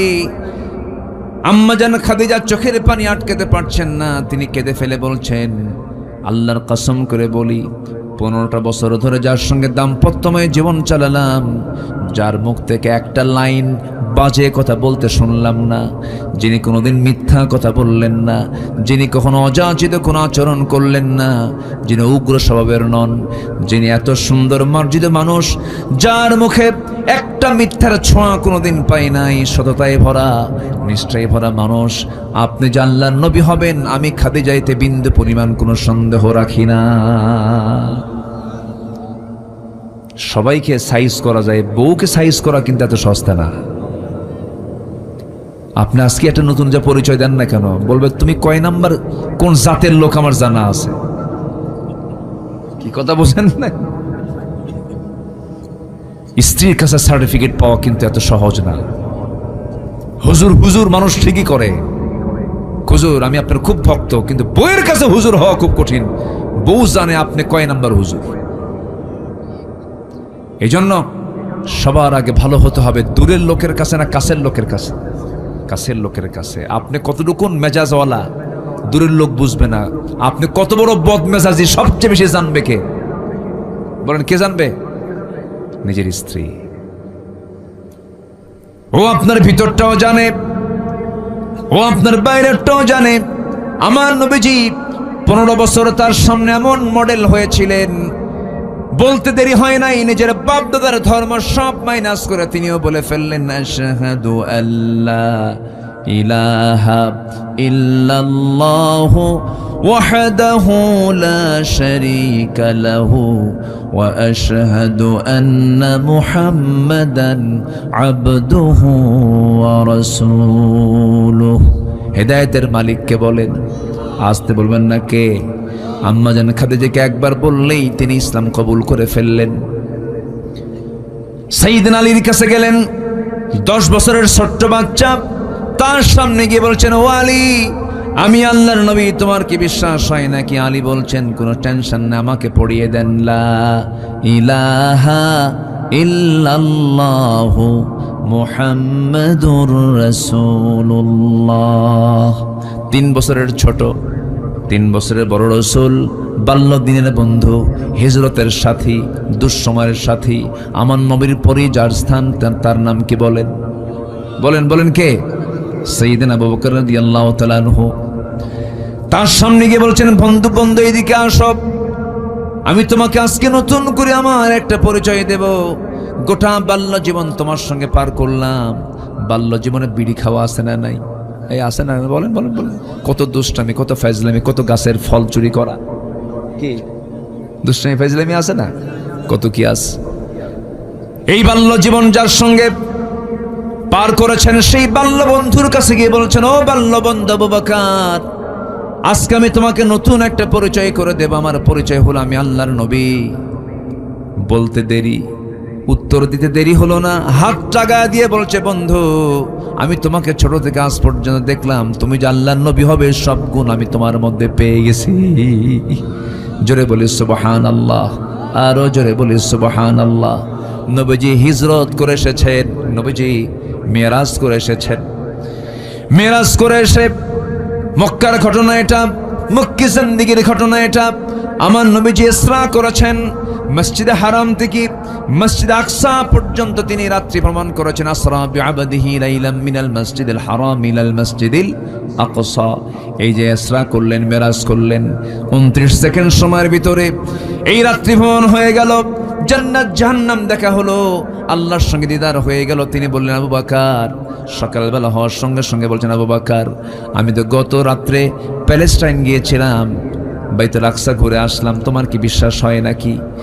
সঙ্গে সঙ্গে তিনি কেঁদে কেঁদে বলছেন, আমাকে এমন করে প্রশ্ন করছেন কেন বন্ধু? সাদ্দাকতা ইয়া রাসূলুল্লাহ, আপনি সত্যি সত্যি মেরাজ করেছেন। আমি আবু বকর এটাকে সত্যতা করে দিলাম। জোরে কোন সুবহানাল্লাহ। আমার নবীজি বলছেন, আবু বকর, আজকের থেকে তুমি শুধু আবু বকর নও, আজকের থেকে তোমার নাম হলো সিদ্দিক। জোরে কোন আল্লাহু আকবার। শুধু সত্যবাদী নয়, তুমি মহা সত্যবাদী। কি অবিচল বিশ্বাস, কি অবিচল আস্থা ছিল, এটার নাম হলো ঈমান। এটার নাম কি? ঈমান। ঈমান এনেছেন বন্ধু, ঈমান এনেছেন তার স্ত্রী, ঈমান এনেছেন ছোট্ট ভাই, 10 বছরের শিশু সাইয়েদনা আলী ঈমান এনেছেন। কিন্তু চাচার কাছে গিয়ে বলছেন, চাচা একটাবার কালিমা পড়েন। সঙ্গে সঙ্গে আবু তালেব বলছে, মুহাম্মদের আমার ছেলেকে দিয়ে দিলাম, নিয়ে নাও। জাফরকে দিলাম, নিয়ে নাও। কিন্তু আমিনা, কি কিন্তু আমিনা? এরকম লোক কিন্তু এখনো আছে। আসতে বলবেন না, আসে না? নেই বলেন তো। আমিনা, আমি যাব না। বাবা কেন যাবে না? কেন কালিমা পড়বেন না? সঙ্গে সঙ্গে বলে ফেলে, হাসবুনা, যথেষ্ট, আমার বাপ দাদা যা কিছু করে থুয়ে গেছে, এর বাইরে যাব না। আমার বাপ দাদাও সোর, আমিও সোর। আছে কি না কিছু লোক? আমার বাপ এই দল করে গেছে, আমি কি ওই দল না করে পারি? আমি কি চুরি না করে পারি? এগুলো করা যাবে না। দিন গ্রহণে পারিবারিক বাধা আছে, দিন গ্রহণে রাষ্ট্রে বাধা আছে, দিন গ্রহণে ধনাঢ্য শ্রেণীর বাধা আছে, দিন গ্রহণে মূর্খতার বাধা আছে। এই সমস্ত বাধাকে ডিঙ্গিয়ে দিন গ্রহণ করতে হবে। দিন গ্রহণ কোনো কন্ডিশনে হবে না, দিন গ্রহণ করতে হবে একনিষ্ঠভাবে। কার সন্তুষ্টির জন্য বলেন? আসতে বলেন না, কার সন্তুষ্টির জন্য? আল্লাহর সন্তুষ্টির জন্য। এই আবু তালেব কি দেখে নাই? আমার নবীজির বহু মুজিজা ছোট্টবেলা থেকে দেখেছেন তিনি। নবীজির জন্ম হলো রবিউল আউয়াল মাসে, 3 দিন মাত্র বয়স। কয়দিন? 3 দিন মাত্র বয়স। 3টা রাত চলে গেছে। 3তম রাত্রিবেলা আবু তালেব রাসূলকে দেখার জন্য তাদের বাড়ির মধ্যে ঢুকলেন। পাশাপাশি বাড়ি তো, এই আবু তালেব রাসূলকে কি পরিমাণ মোহাব্বত করতেন, নিজের সন্তানকে অন্য বিছানায় রেখে রাসূলকে বুকের মধ্যে জড়িয়ে রেখে ঘুমাতেন। আহারে, আমার মুহাম্মদের বাপ নাই মা নাই, বুকের মধ্যে জড়িয়ে রেখে ঘুমাতেন। চলে গেছেন ব্যবসা বাণিজ্য করার জন্য সিরিয়ায়, সঙ্গে করে নিয়ে চলে গেছেন। মাঝপথে একজন পরিচয় করে দিয়েছে আল্লাহর নবী হবে, দেরি করলেন না, সেখান থেকে আবার নিয়ে চলে আসলেন। কি দেখেন না আবু তালেব, আমার এই লোকটার ব্যাপারে খুব আমার কাছে কেমন যেন আফসোস লাগে, আমার কাছে কষ্ট হয়। হেদায়েতের মালিককে বলেন আবু তালেব কি করেন নাই? রাসূলের মাথা থেকে পা পর্যন্ত ধুয়ে দিয়েছেন, গোসল করিয়ে দিয়েছেন, সান্ত্বনা দিয়েছেন। নবীজি বিয়ের প্রস্তাব পেয়েছেন, সোজা চাচার গেছে গিয়ে বলেছেন, চাচা বিয়ের প্রস্তাব আসছে, কি করবো, আপনি যা বলবেন তাই হবে। আবু তালেব বলছেন, ভাতিজারে তুই আমাকে সম্মান করিস, ভক্তি করিস, আমার জানা মতে এই মক্কা নগরে খালিদের কন্যা খাদিজার চাইতে পুত পবিত্র নারী আর একটাও নাই, তুমি বিয়ে করে নিতে পারো। চাচার কথাই তিনি বিয়ে করে নিয়েছেন, ভাষা তার কাছ থেকে শিখছেন। সে আবু তালেব রাসূলকে একদিন বলছেন, ভাতিজা মুহাম্মদ দেখতে পেলাম তোমার জন্মের মাত্র 3 দিন পর তৃতীয়তম রাত্রিতে আমি তোমার ঘরের মধ্যে ঢুকলাম, তোমাদের বাড়ির মধ্যে ঢুকলাম, ঢুকে দেখি তোমার মা কান্না করে, তোমার মার চোখে পানি, কিন্তু তোমার মা একটা বারের জন্য তোমাকে কোলে নেয় না, 3 দিন যাবত কোলে নেয় না ভালো করে। তোমার মা তোমাকে দূরে রেখে শুধু কান্নাকাটি করে। আমি লক্ষ্য করে দেখলাম তোমার মা তোমাকে চাঁদনি আকাশের চাঁদের নিচে তোমাকে শোয়ে রেখেছে। চোখের সামনে দেখতে পেলাম। মুহাম্মদ কতটুকু সত্য আমি ভুল দেখছি কিনা জানি না, চাচা আপনি বলেন কি দেখছেন আপনি? আমি দেখতে পেলাম তোমার মা তোমাকে দূরে রেখে, চাঁদনি আকাশের নিচে রেখে তোমার মা দূরে বসে বসে কান্নাকাটি করে। আর আমি তোমাকে দেখতে পেলাম তুমি যখন তোমার ডান হাতটা বাম দিকে নাও, আকাশের চাঁদটা ডান থেকে বাম দিকে যায়। আবার তোমার হাতটা যখন তুমি বাম থেকে ডান দিকে নাও, আকাশের চাঁদটা তোমার হাতকে ফলো করে ডান দিকে চলে যায়, বাম দিকে চলে যায়। যখন তুমি তোমার 2টা হাত নিচের দিকে নামায় আনো, আকাশের চাঁদটাও নিচের দিকে নেমে আসে। আমি কি ভুল দেখেছি নাকি মুহাম্মদ বলো? রাসূলকে দেখে বলছেন, চাচা জন্মের পূর্বে বাপ হারাইছি, জন্মের পরে আমি মা হারাইছি, মাকেও বেশি দিন পাই নাই, বাপকে তো দেখি নাই। আমার বাপ ইন্তেকাল করেছেন, আমার জন্ম হলো বাপ ছাড়া। যখন আমি পৃথিবীতে আসলাম, এই পৃথিবীতে আসার পর আমার মা আমাকে কোলের মধ্যে নিয়ে আমাকে জার করে উঠায় দিবেন, তার প্রিয় স্বামী দুনিয়াতে নাই। আমাকে দেখলেই তার স্বামীর কথা মনে হয়ে যায়, এই জন্য তিনি আমাকে কোলে নিতে পারেন না। আমাকে সেই জন্য কোলে না নিয়ে দূরে দূরে রেখে দেন, আমাকে কোলে নেন না। আমাকে সময়টা দেবে কে কেউ নাই, সেই জন্য মহান রব্বুল আলামিন সেই সময়টা কভার করার জন্য মহান রব্বুল আলামিন আকাশের চাঁদ আমার জন্য আল্লাহ রব্বুল আলামিন খেলনা বানাইয়া দিয়েছিলেন। এত বড় মুআজিজাগুলো দেখেও আবু তালেবের কপালে ইসলাম জোটে নাই, দিন জোটে নাই। বুঝে নিতে হবে হেদায়েতের মালিক কে, চাইতে হবে কার কাছে? আল্লাহর কাছে। আল্লাহ ইহদিনাস সিরাতাল মুস্তাকিম, এই দোয়াটা প্রত্যেক নামাজে প্রত্যেক রাকাতে আছে না নাই বলেন? ইয়্যাকা না'বুদু ওয়া ইয়্যাকা নাস্তাঈন ইহদিনাস সিরাতাল মুস্তাকিম। আমরা হেদায়েত চাইবো কার কাছে? নামাজ পড়বেন তো সবাই? কয় ওয়াক্ত নামাজ বলেন? কয় ওয়াক্ত নামাজ? একা না জামাতে? বুঝে না না বুঝে, জেনে না না জেনে, সময় না অসময়ে, সুন্দর করে আমরা নামাজ পড়বো। জোরে বলি ইনশাআল্লাহ, আরো জোরে বলি ইনশাআল্লাহ। সম্মানিত ভাইয়েরা, সম্মানিত বন্ধুগণ, 1 নম্বর হলো ভ্রষ্টতার, পথভ্রষ্টতার 1 নম্বর কারণ হচ্ছে কুফরি করা, আল্লাহর আইনকে না মানা, আল্লাহর বিধানকে না মানা, আল্লাহর সৃষ্টিরাজির নিয়ামতকে অস্বীকার করা, এগুলো হচ্ছে কুফরি। নাম্বার 2 হচ্ছে শিরক করা। নাম্বার 2 কি? শিরিক মনে হয় আমার দেশে নাই। শিরিকের কাজ শুধু অন্য ধর্মের লোকেরাই করে নাকি? যেরকম এসে হিন্দু যারা আছেন তারা পূজা করেন, এটা শিরকের কাজ। ওই শিরিক শুধু নয়, মুসলমানদের মধ্যে শিরিক আছে না নাই? আচ্ছা, আসেন দোয়া করি নাকি? আলোচনা চালাবো? জোরে বলি ইনশাআল্লাহ। একটু বসেন, আর একটু সময়, পয়েন্টগুলো আমি শেষ করে দেব। আমার মারা আসছেন, মাদের ব্যাপারে হালকা কিছু কথা একটু বাদ আছে, একটু বলে ফেলবো। আল্লাহ কবুল করুন, জোরে বলি আমিন। আমি কষ্ট দিয়ে ফেলতেছি মনে হয় আপনাদের, অনেক রাত নিয়ে কথা বলার কারণে যদি একটু কষ্ট পেয়ে থাকেন নাকি? কষ্ট পাচ্ছেন? আচ্ছা, শিরিক করা। নাম্বার 2 কি করা বলেন তো? শিরিক করা। শিরিকের কাজে যাওয়া যাবে না। ধরেন কথার মধ্যে শিরিক আছে, কোনো কাজ নাই, কাম নাই, কালকে কি করে আমি কি খাবো, কি করে চলবো আমি? বলেন তো এর মধ্যে কি আল্লাহর নাশকরি আছে কিছু? হ্যাঁ, আছে কিনা বলেন? রিজিকের মালিককে কি করে খাবো আমি? এটা কি ইমানদারের কথা হতে পারে? আমাকে খাওয়াবেন কে? আমাকে খাওয়ান কে? আমাকে চালান কে? আচ্ছা, মুখের খাবার আগে দরকার না নাকের খাবার আগে দরকার? বলেন, নাকেরটা আগে দরকার না মুখেরটা আগে দরকার? নাকেরটা কে খাওয়ান? সরাসরি কে দেন? যে বলে আল্লাহ আমারে খাওয়ায় কেমনে, সোজা নাক চেপে ধরবেন। কি চেপে ধরবেন? যে বলে আল্লাহ খাওয়ায় কেমনে, নাক ধরবেন চেপে, দেখ কে খাওয়ায়। যেগুলো এসেনশিয়াল, বেশি জরুরি, সব আল্লাহ পাক ফ্রি করে দিয়ে, আকাশের চাঁদ, চাঁদের আলো ফ্রি, লিতাহাতাদু। এরপর আকাশের সূর্য ফ্রি, অক্সিজেন ফ্রি, সব আল্লাহ পাক সরাসরি খাওয়ায় দেন। আল্লাহু আকবার বলেন। সূর্যের তাপ ছাড়া কেউ বাঁচবে? বাঁচবে না। কোনো প্রাণী বাঁচবে? বাঁচবে না। শীতকালে সত্য প্রবাহের কারণে 7 দিন সূর্য না উঠলে আমরা কি আর তখন কি থাকি কিছু? খালি বলি আল্লাহ আল্লাহ, সূর্যটা দাও আল্লাহ, সূর্যের মুখটা দেখাও আল্লাহ, কামসারা হয়ে যায়। কে দিয়েছেন? কে দিয়েছেন? আল্লাহ দিয়েছেন। এই জন্য শিরিক করা যাবে না, শনিবারে বাঁশ কাটা যাবে না, সকালবেলা বাকি দেওয়া যাবে না, মঙ্গলবারে বিয়া হওয়া যাবে না, বৃষ্টির দিন বিয়ে করলে সারা জীবন তার চোখের পানি ফুরাবে না। এই আছে কিনা বলেন? এগুলো শব্দগত, চিন্তাগত শিরক। এই সমস্ত শিরকের কাজে আমরা জড়াবো না। জোরে বলি ইনশাআল্লাহ। দল করে যাব কার? যারা আল্লাহর দল ছাড়া অন্য কোনো দল করবে, এটা শিরকের কাজ। এটা কিসের কাজ বলেন? শিরকের কাজ। এটাও করা যাবে না। নাম্বার 3 হলো দুনিয়ার প্রতি অত্যাধিক মোহ, দুনিয়াকে বেশি প্রাধান্য দেওয়া। এটাও পথভ্রষ্টতার কারণ। দুনিয়ার নাচ নিয়ামতে মত্ত হয়ে আখিরাতকে ভুলে যাওয়া। তখন সেই বান্দার দ্বারা দিনকে রাত হতে পারে, রাতকে দিন হতে পারে, হারামকে হালাল বানাতে পারে, ওলট পালট হয়ে যাবে তার। এই জন্য দুনিয়ার প্রতি অত্যাধিক মোহ, সীমা ছাড়া কোনো মোহ রাখা যাবে না। বিয়ে করো ভালো কথা, তোমার বউয়ের সঙ্গে তুমি সম্পর্ক গড়ো, তাও কোনো সমস্যা নাই, কিন্তু নিজের বউ না পরের বউ? আসতে কয় কোনো নিজের বউ না পরের বউ?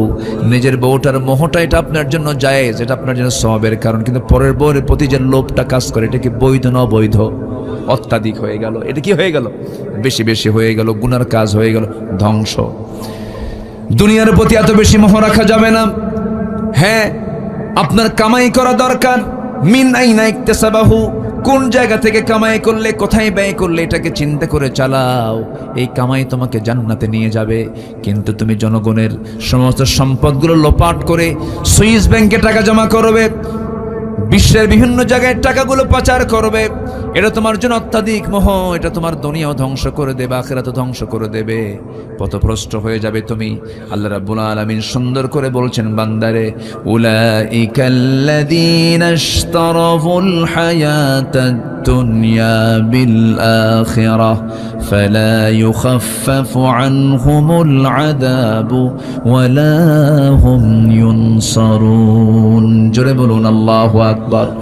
সূরাতুল বাকারা আয়াত নম্বর ৮৬ আল্লাহ রাব্বুল আলামিন বলেন, যারা দুনিয়াকে বেশি প্রাধান্য দেবে তাদের শাস্তির কোনো কমতি হবে না এবং তাদের কোনো সাহায্যকারীও থাকবে না। নাম্বার ৪ হলো শয়তানের যারা প্ররোচনা অনুসরণ করবে, শয়তানের যারা পদঙ্ক অনুসরণ করবে, শয়তানের কাজগুলোকে ভালো লাগবে, যাত্রা ভালো লাগে, মাহফিলও ভালো লাগে, এরকম কিছু ডাবল স্ট্যান্ডার্ড চরিত্রহীন লম্পট আমার দেশে আছে না নাই? আসতে বলবেন না, আছে না নাই? বল, আমি তো জনগণের এমপি, তো আমাকে সব জায়গায় যেতে হয়, যাত্রাতেও যেতে হবে, মাহফিলেও যেতে হবে। ওটা হচ্ছে বদমাইশ নাম্বার 1। এই জাতীয় নেতৃত্বের মুখে আমরা জুতা মারি, জুতা মারি, জুতা মারি। ওগুলোর ধারে পাশে আমরা আর যাবো না। বহু দেখা শেষ করেছে। আগামীর দেশ আমরা দেখতে চাই আদর্শ নেতৃত্বের দেশ, কোরআনের দেশ, ইসলামের দেশ। ইউনূসকে, ডক্টর ইউনূসকে আমি ধন্যবাদ দিই, যদিও তিনি ইসলামী দলের কোনো লোক না, ইসলামী ব্যক্তিত্ব না, কিন্তু তার মধ্যে কিছু ভালো দিক আমরা পেয়েছি। কিছু ভালো দিক তার মধ্যে আছে না নাই বলেন? আছে। ভালো লোকটার নামই তো সুন্দর, তাই না? 2 নবীর নাম একসঙ্গে নেওয়া, মুহাম্মদ, ইউনূস। বিপদে পড়লে কোন দোয়া? বলেন, বিপদে পড়লে কোন দোয়া? আবার আমার দেশ যখন মহা বিপদে পড়ছিল সেই সময় আসছে ওকে। দোয়ার নাম কি? ইউনুস। আমি আমার বুদ্ধি বয়সে যতগুলো বসন্ত আমি পার করেছি আমার জীবনের, আমি আমার বুদ্ধি বয়সে আমি কখনো দেখি নাই আমার দেশের রমজান মাসে রোজাদাররা খাদ্য সামগ্রীর দাম কমাইছে, দেখি নাই। এমন রোজা রাখছে, রোজার বরকতের দাম ডাবল, ঠিক আছে না? কিন্তু দাম কমছে কোন বছর? এই দোয়া ইউনুসের বছর। কি ঠিক আছে না? পেঁয়াজের দাম একদম হাতের ভিতরে, সাধ্যের মধ্যে দাম ছিল না। মানুষ তৃপ্তিমতো রমজান মাসের জিনিসপত্রগুলো কিনেছে, রোজা রেখেছে। রমজান মাসে জিনিসপত্রের দাম কমানো ভালো। এই রমজান মাসে সমস্ত খাদ্য সামগ্রী একদম স্বাভাবিক ছিল। গতকালকে দিনাজপুরে আমার মাহফিল ছিল, দেখি যে আলু বিক্রি করতেছে, ওদের এলাকাতে আলু হয়, আলুর কেজি মাত্র 9 টাকা। কয় টাকা কেজি? 7 টাকা, 9 টাকা কেজি হলো দিনাজপুরে, যে কালকে দেখে আসলাম। তো এই যে একটা খাদ্য সামগ্রীর মানুষের আয় এবং ব্যয়ের যে লেভেল একটু হলেও সমতা হয়েছে, কেন জানেন? ইসলাম না মানলেও কিছু কিছু মানুষ আছে, দেখবেন কিছু হিন্দু আছে মিথ্যা কথা কয় না। আল্লাহ রাব্বুল আলামিন সূরাতুল বাকারার ভিতরে আল্লাহ রাব্বুল আলামিন মশার ব্যাপারে কথা বলেছেন, ইন্নাল্লাহা লা ইস্তাহি আন ইয়াদরিবা মাসালাম মা বাউদাতান ফামা ফাওকাহা।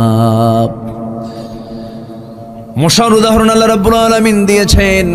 মশা থেকে অনেক শিক্ষা আছে, মিসাল তিনি দিয়েছেন।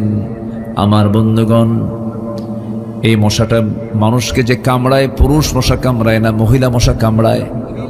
মহিলা মশা কামড়ায়, স্ত্রী মশা কামড়ায়। প্রজনন বৃদ্ধির জন্য রক্তের প্রয়োজন হয়। মহিলা মশাগুলো মানুষের দেহে পড়ে, চামড়ায় পড়ে, রক্তগুলোকে সে তার হুল ফুটায় নিয়ে নেয়। আমার বন্ধুগণ, কিন্তু কিছু কিছু মশা আছে বেহুশ মার্কা মশা, কিছু মশা আছে মোটামুটি স্মার্ট মশা। যখন কারো চামড়ায় বসে, চামড়ায় বসার সঙ্গে সঙ্গে সে আগে দেখে সলিমুদ্দি কি করে, সলিমুদ্দির গতিবিধি আগে লক্ষ্য করে। এরপর চামড়ায় বসে যেখানে সে হুল ফুটাবে তার চতুর্পাশে অ্যানেস্থেসিয়া করে। কি করে? অ্যানেস্থেসিয়া, অবশ করে ফেলে। অবশ করে নিয়ে এরপর ধীরে ধীরে ধীরে ধীরে হুলটা ফোটায়া পরিমাণ মতো রক্তটা নিয়ে সে চলে যায়। সলিমুদ্দি টেরই পায় না। এটা হচ্ছে মানে সফল অপারেশন। কি অপারেশন? সফল, ওর কোনো সমস্যা নাই। আর কিছু মশা আছে বেহুশ, যখন খাওয়া শুরু করে কোনো হুঁশ থাকে না। খেতে খেতে ওর পাখার যে ওজন, ওর দেহের যে ওজন, তার চেয়ে বেশি ওজন হয়ে যায়। নড়তে পারে না, উঠতে পারে না, সেখানেই শীত হয়ে পড়ে মরে। এই 16 বছর যারা ক্ষমতার মসনদে ছিল, এরা হলো বেহুশ ডাকাত। ঠিক কিনা বলেন? এমন ডাকাতি করছে, এমন খাওয়া খাইছে, হজম হয় নাই, এক দৌড়ে মামুরে দিল্লি গিয়ে পড়ছে। উদাহরণ ঠিক আছে কিনা বলেন? ঠিক আছে কিনা? হ্যাঁ, আল্লাহ পাক কত আগে বলে দিয়েছেন। এই মশা যখন রাতের আধারে আপনি যখন ঘুমাতে যাবেন, গোটা ঘর চেক আপ করে দেখলেন কোথাও কোনো মশা নাই, কিন্তু আপনি লাইট বন্ধ করে শুধু ঘুমাতে গিয়েছেন, বালিশে মাথা রেখেছেন, 10 মিনিট যায় নাই, বেশ কয়েকটা মশা দেখলেন, একটা মশাও ঘরের মধ্যে নাই। আপনার কানে, আপনার নাকে এসে সারে গামা পাধানিসা কি আছে কিনা বলেন? এই মশাটা আপনি এই জায়গায় অন্ধকারে আপনাকে চিনল কেমনে? আপনি এখানে মানুষ নামক অস্তিত্ব সে কেমন করে খুঁজে পেল? বিজ্ঞান বলছে, প্রাণীবিদ্যা বলছে, প্রত্যেকটা মশার ভিতরে আল্লাহ রাব্বুল আলামিন এমন একটা সেন্স দিয়েছেন, এমন সেন্সর দিয়েছেন, 75 ফুট দূর থেকে একটা মশা টের পায় এখানে কোন সলিমুদ্দি শুয়ে আছে। জোরে বলি সুবহানাল্লাহ। এই মশার কথা আল্লাহ পাক কত আগে বললেন, আর এখন বিজ্ঞান এটাকে গবেষণা করে বের করেছে। আমার বন্ধুগণ, ওই যে মশার একটা আওয়াজ আমার কানে আসে, আমার নাকে এসে ভন ভন করে, কানে এসে ভন ভন করে যে আওয়াজটা হয়, এটা কিন্তু তার ভোকাল কোন আওয়াজ নয়, এটা তার কণ্ঠের কোন আওয়াজ নেই, এটা তার পাখা দুইটা নড়ানোর আওয়াজ। বিজ্ঞান বলতেছে একটা মশা তার পাখাকে প্রতি সেকেন্ডে একবার নয়, দুবার নয়, 50 বার, 100 বার নয়, একটা সেকেন্ড, প্রতি সেকেন্ডে মশা তার পাখাটা ঝাপটান মারে, প্রতি সেকেন্ডে 400 থেকে 500 বার। আজ পর্যন্ত পৃথিবীতে এমন দ্রুতগামী কোনো মেশিন পৃথিবীতে তৈরি হয়নি যা আল্লাহ পাক মশার পাখার মধ্যে রেখে দিয়েছে। একটু জোরে সুবহানাল্লাহ বলা যাবে না ভাই? একটু জোরে বলে সুবহানাল্লাহ। সম্মানিত ভাইয়েরা, সর্বশেষ এই মশাকে আল্লাহ পাক মিসাল দিয়েছেন ইব্রাহিম আলাইহিস সালাতু ওয়াস সালামকে মূর্তি ভাঙ্গার মামলা দিয়ে, রাষ্ট্রদ্রোহিতার মামলা দিয়ে যখন জাতীয়ভাবে চূড়ান্ত করা হলো ইব্রাহিম আলাইহিস সালাতু ওয়াস সালামকে আগুনে নিক্ষেপ করতে হবে, এটার চূড়ান্ত যে ফয়সালা করেছিল নমরুদ, সেই নমরুদকে শেষমেশ বিদায় করেছেন কার কামড় খাওয়ায়া? এই অটিস্টিক মশার কামড় খাওয়ায়া বিদায় করেছেন। অতএব অহংকার করার কিছুই নেই। কত বড় নেতা হয়েছেন, কত বড় পাওয়ারফুল আপনি একজন রাষ্ট্রপতি হয়েছেন, আমার আল্লাহ যদি ধরেন পার পাওয়ার কোনো রাস্তা পাওয়ার সুযোগ নাই। সব ক্ষমতার উৎসকে আসতে বলবেন না, কে? আরো জোরে বলুন, তিনি কে? আল্লাহ পাক। সে আল্লাহর কাছে আমাকে আপনাকে যেতে হবে, সে আল্লাহর হুকুমগুলো মানতে হবে। আমরা কি বিপথে থাকতে চাই না পথে থাকতে চাই?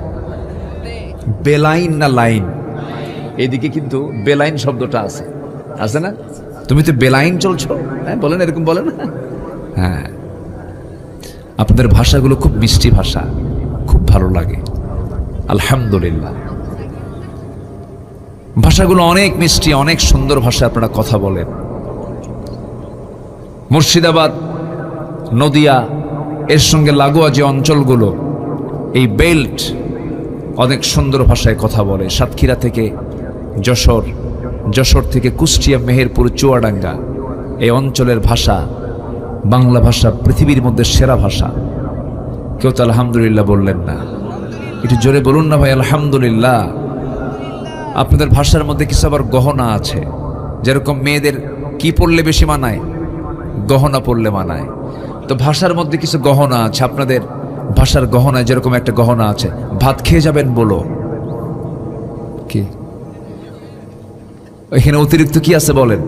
বলো। ভাত খেয়ে যাবেন বলো। হুজুর দোয়া করবেন বলো। কি আছে কিনা বলেন? আচ্ছা, এই বলো, এটা হচ্ছে ভাষার গহনা। রাজশাহীতে আবার এটা বলো থাকে না। কোথায় যাচ্ছ গো?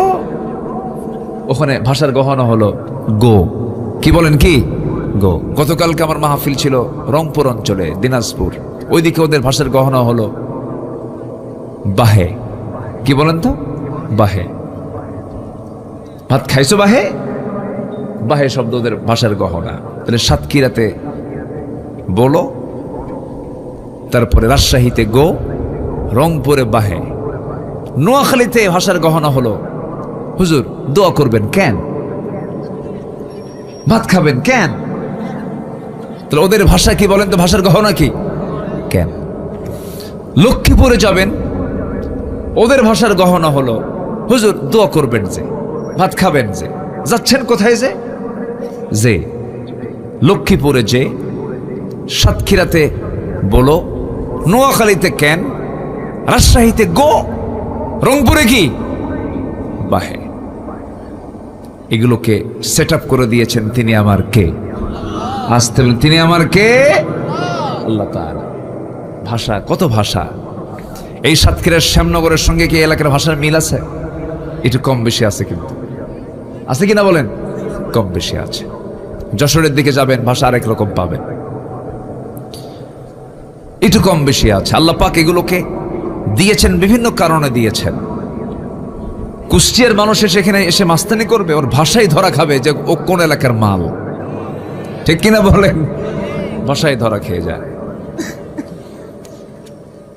কিন্তু গোটা দুনিয়ার মানুষ যখন নামাজে দাঁড়িয়ে যায়, আজান দিতে নিয়ে দাঁড়িয়ে যায়, সেই সময় সবার ভাষা একরকম হয়ে যায়। সবাই বলুন আলহামদুলিল্লাহি রাব্বিল আলামিন। সবাই বলুন আলহামদুলিল্লাহি রাব্বিল আলামিন আর রহমানির রহিম مالك يوم الدين إياك نعبد وإياك نستعين اهدنا الصراط المستقيم صراط الذين أنعمت عليهم غير المغضوب عليهم ولا الضالين। জোরে বলেন, আরো জোরে বলুন আমিন। মক্কার ইমাম কোন সূরা দিয়ে শুরু করে? বলেন বলেন বলেন। ঢাকার ইমাম কোন সূরা দিয়ে পড়ে? সাতক্ষীরার ইমাম কোন সূরা দিয়ে পড়ে? ভারতের ইমাম কোন সূরা দিয়ে পড়ে? সূরাতুল ফাতিহা পড়ে। গোটা পৃথিবীর মুয়াজ্জিন একই আযান দেয়। দেশের হাজি গেছে হজ করতে মক্কায়, কোথাও বাংলা পায় না, সব জায়গায় শুধু আরবি আরবি, কিছুই বোঝে না। 1.5 মাস মক্কা মদিনা ঘুরে দেশে ফিরছে। ফেরার পরে বন্ধু যখন জিজ্ঞাসা করেছে, বন্ধু হজ কেমন করলা বলো? বন্ধু এমন দেশে গেছিলাম, বাজারের সমস্যা, মার্কেটিং এর সমস্যা, কোথাও নিজের মন মতো করে কথা বলতে পারি না, সব জায়গায় শুধু আরবি চলে। শুধু 2টা জায়গায় বাংলা পাইছি, মুয়াজ্জিন যখন আজান দিল, ইমাম যখন সূরা ফাতিহা কইল। কি কথা কি বুঝতেছে না? তাহলে কি জাতীয় করে দিয়েছেন আল্লাহ পাক। গোটা পৃথিবীর মানুষ কোরআন দিয়ে, কি বলেন, গোটা পৃথিবীর মানুষ কোরআন দিয়ে 2 না 1? বলেন 2 না 1? মতনৈক্য না মতৈক্য? মতৈক্যে চলে আসছে। সবই তো ঠিক ছিল, শুধু একটু গর্জে ওঠা দরকার ছিল, একটু গর্জে ওঠা দরকার। 71-এ জেগেছিল আমার বাপদাদারা, দেশকে স্বাধীন করেছেন। 24-এ জেগেছিল আমার সন্তানেরা, ফ্যাসিস্টকে উৎখাত করেছে। আর একবার জাগতে হবে কোরআনকে তার রাষ্ট্রীয় পর্যায়ে পৌঁছে দেবার জন্য। আর একবার রক্ত ঝরাতে হবে বুকের তাজা প্রাণ। সবাইকে রাজি আছো মুসলমান? রাজি আছো কারা কারা? হাত উঁচু করে দেখাও মুসলমান। কেউ তো স্লোগান দেন না।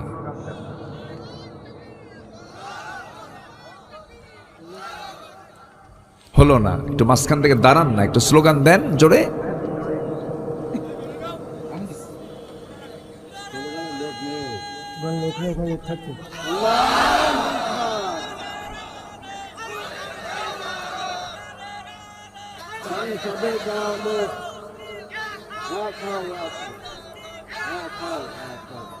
আল্লাহ কবুল করুন, জোরে বলি আমিন।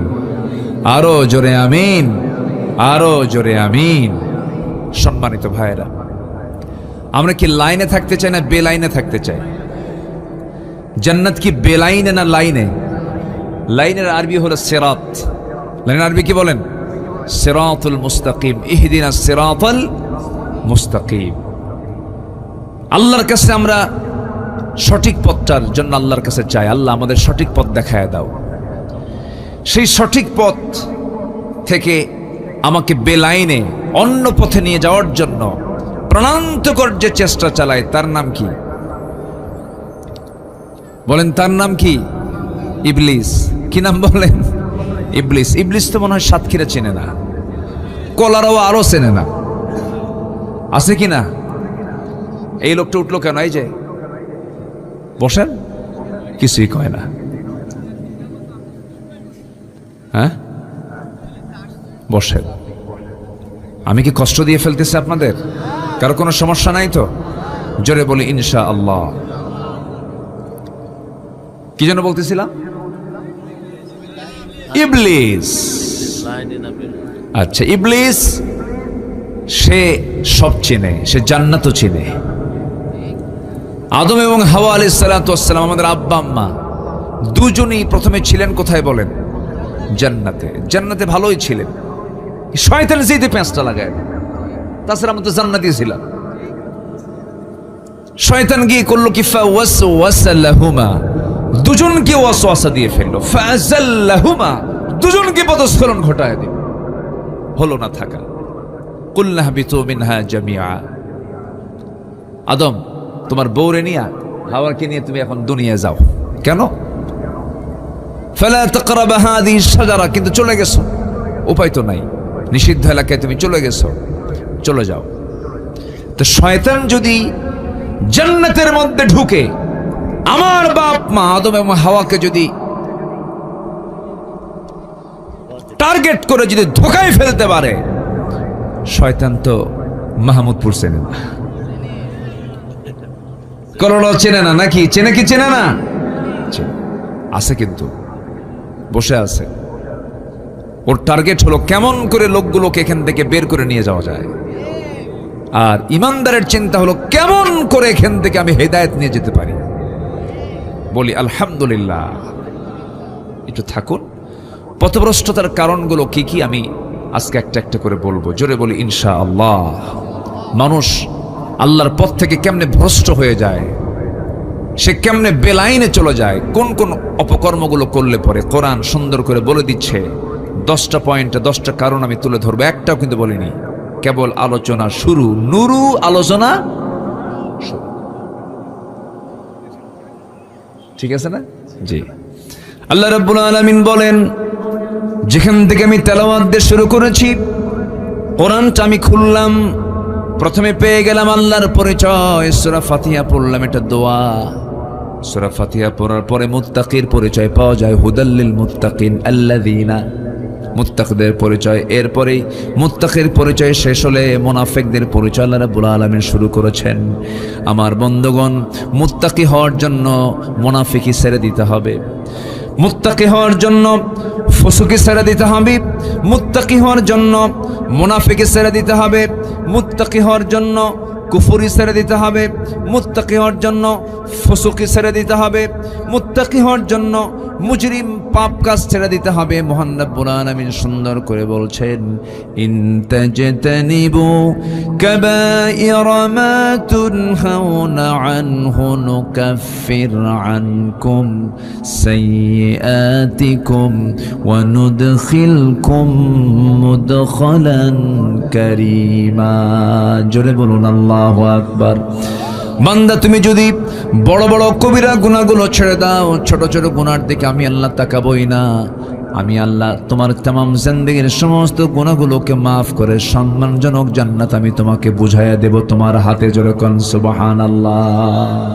শর্ত হলো বড় বড় কবিরা গুনাহগুলো ছাড়তে হবে। কবিরা গুনার মধ্যে 1 নম্বর কবিরা গুনাহ হলো কুফরি করা। কি করা? কুফরি করা। আল্লাহ রাব্বুল আলামিন সূরা বাকারার 6 নম্বর আয়াত, কয় নম্বর?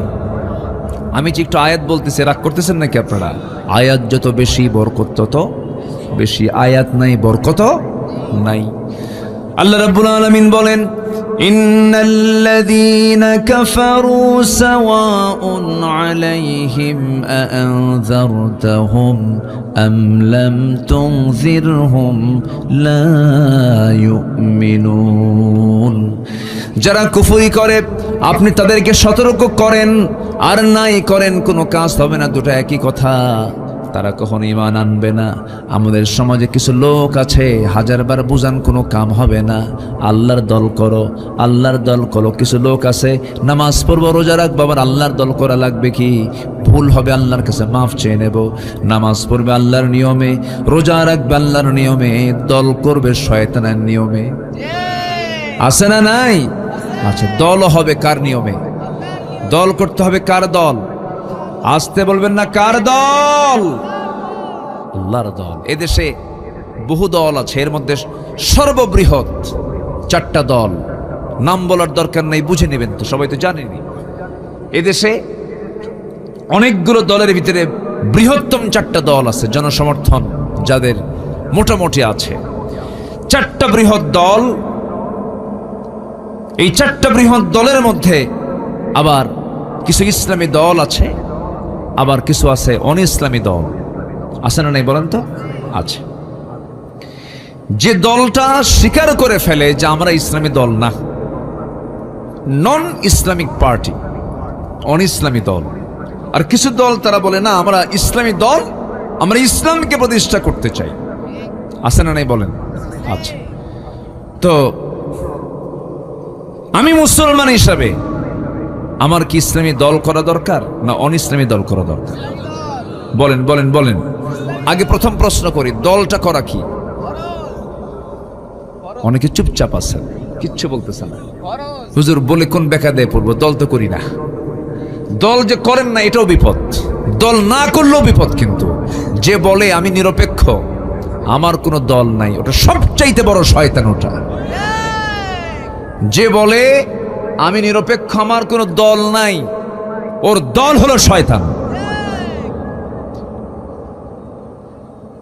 আমার কথা কি বুঝতেছেন ভাইরা? স্বামী স্ত্রী দুটা, একটা স্বামী একটা স্ত্রী, একটা পুরুষ আর একটা কি মহিলা। পুরুষ মহিলা এক জায়গায় হলে তো সন্তান হওয়া সম্ভব নাকি? কি মহিলা মহিলা এক হয়ে কি হবে? হবে না। আবার পুরুষ পুরুষ এক হয়ে কি বংশ বিস্তার হবে? হবে না। সক্রিয় হওয়ার জন্য নারী পুরুষকে এক জায়গায় হতে হবে। সম্মানিত বন্ধুগণ, যে বলে আমি কোনো পক্ষই না, ও তো কিছুই না, ওর দিকে কিছুই হবে না, ও হলো হিজড়া। আমার কথা কি বুঝতেছেন? এই জন্য মুসলমান নিরপেক্ষ থাকবে না, মুসলমান পক্ষ নেবে একজনের। তিনি কে? কার দল? আসতে বলবেন না, কার দল? সে দলের নাম কি? আরো জোরে, আরো জোরে, আরো জোরে। মনে হয় কষ্ট দিয়ে ফেলতেছে আপনাদের। হুজুর এগুলো কি কন? এটা নামাজের বয়ান করেন, একটু কান্দায় ফেলেন না। আমাকে লাইন আগে খুঁজে বের করতে হবে, জান্নাতের লাইন কোনটা। অনেক জাহান্নামী জাহান্নামে যাবে, নামাজ পড়েও তারা জান্নাত পাবে না। আছে না নাই? অনেকে ব্যক্তিগত জীবনে ইসলামকে মানতে চান, কিন্তু রাজনৈতিক জীবনে, রাষ্ট্রীয় জীবনে ইসলামকে মানতে চান না। উনি মুসলমান নন, উনি ভণ্ড, উনি প্রতারক। ক্লিয়ার কথা, নির্ভেজাল কথা বলছি। পছন্দ হলে আলহামদুলিল্লাহ, না হলেও আলহামদুলিল্লাহ।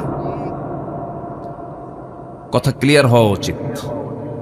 কোরআন ক্লিয়ার কথা বলে দেয়। দেখেন আল্লাহ আরো কি ক্লিয়ার বলতেছে, দেখেন, আমার না কথা, কোরআন বলতেছে। কোরআন সুন্দর করে বলে দিচ্ছে, وَمَن يَبْتَغِ غَيْرَ الْإِسْلَامِ دِينًا فَلَن يُقْبَلَ مِنْهُ وَهُوَ فِي الْآخِرَةِ مِنَ الْخَاسِرِينَ। দল হিসাবে, পার্টি হিসাবে, জীবন বিধান হিসেবে যারা ইসলামকে ছেড়ে দিয়ে অন্য কোনো দলকে গ্রহণ করবে, নন ইসলামিক পার্টি করবে, অন ইসলামী দল যারা করবে, ইসলামী দল বাদ দিয়া, আল্লাহ বলছেন ওর নামাজ, ওর রোজা, ওর হজ, ওর যাকাত, ওর দান সদকা, মসজিদ মাদ্রাসা নির্মাণ করা, মাহফিল করা, কোনো কিছু কবুল হবে না যদি সেই ইসলামী দল না করে। এই জন্য দল করতে হবে কার? আসতে বলবেন না, কার? ইসলামটা এসেছে কার পক্ষ থেকে? আদমের দলের নাম কি ছিল? জোরে জোরে জোরে জোরে আমাদের বাপকে বলেন। আদম বলেন, আমাদের বাপকে। আদম, তার দলের নাম কি ছিল? আমার নবীর নাম কি বলুন? মুহাম্মদ সাল্লাল্লাহু, তার দলের নাম কি ছিল? ইসলাম। জাতির পিতাকে আরো জোরে। এটা তো 16 বছর আটকে রাখছিল, এটা 16 বছর আটকে রাখছিল না একটু?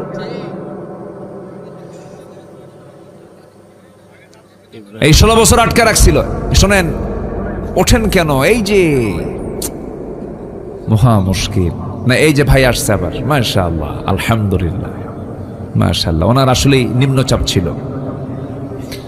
জি বসেন, এইটা আমার দিকে তাকান।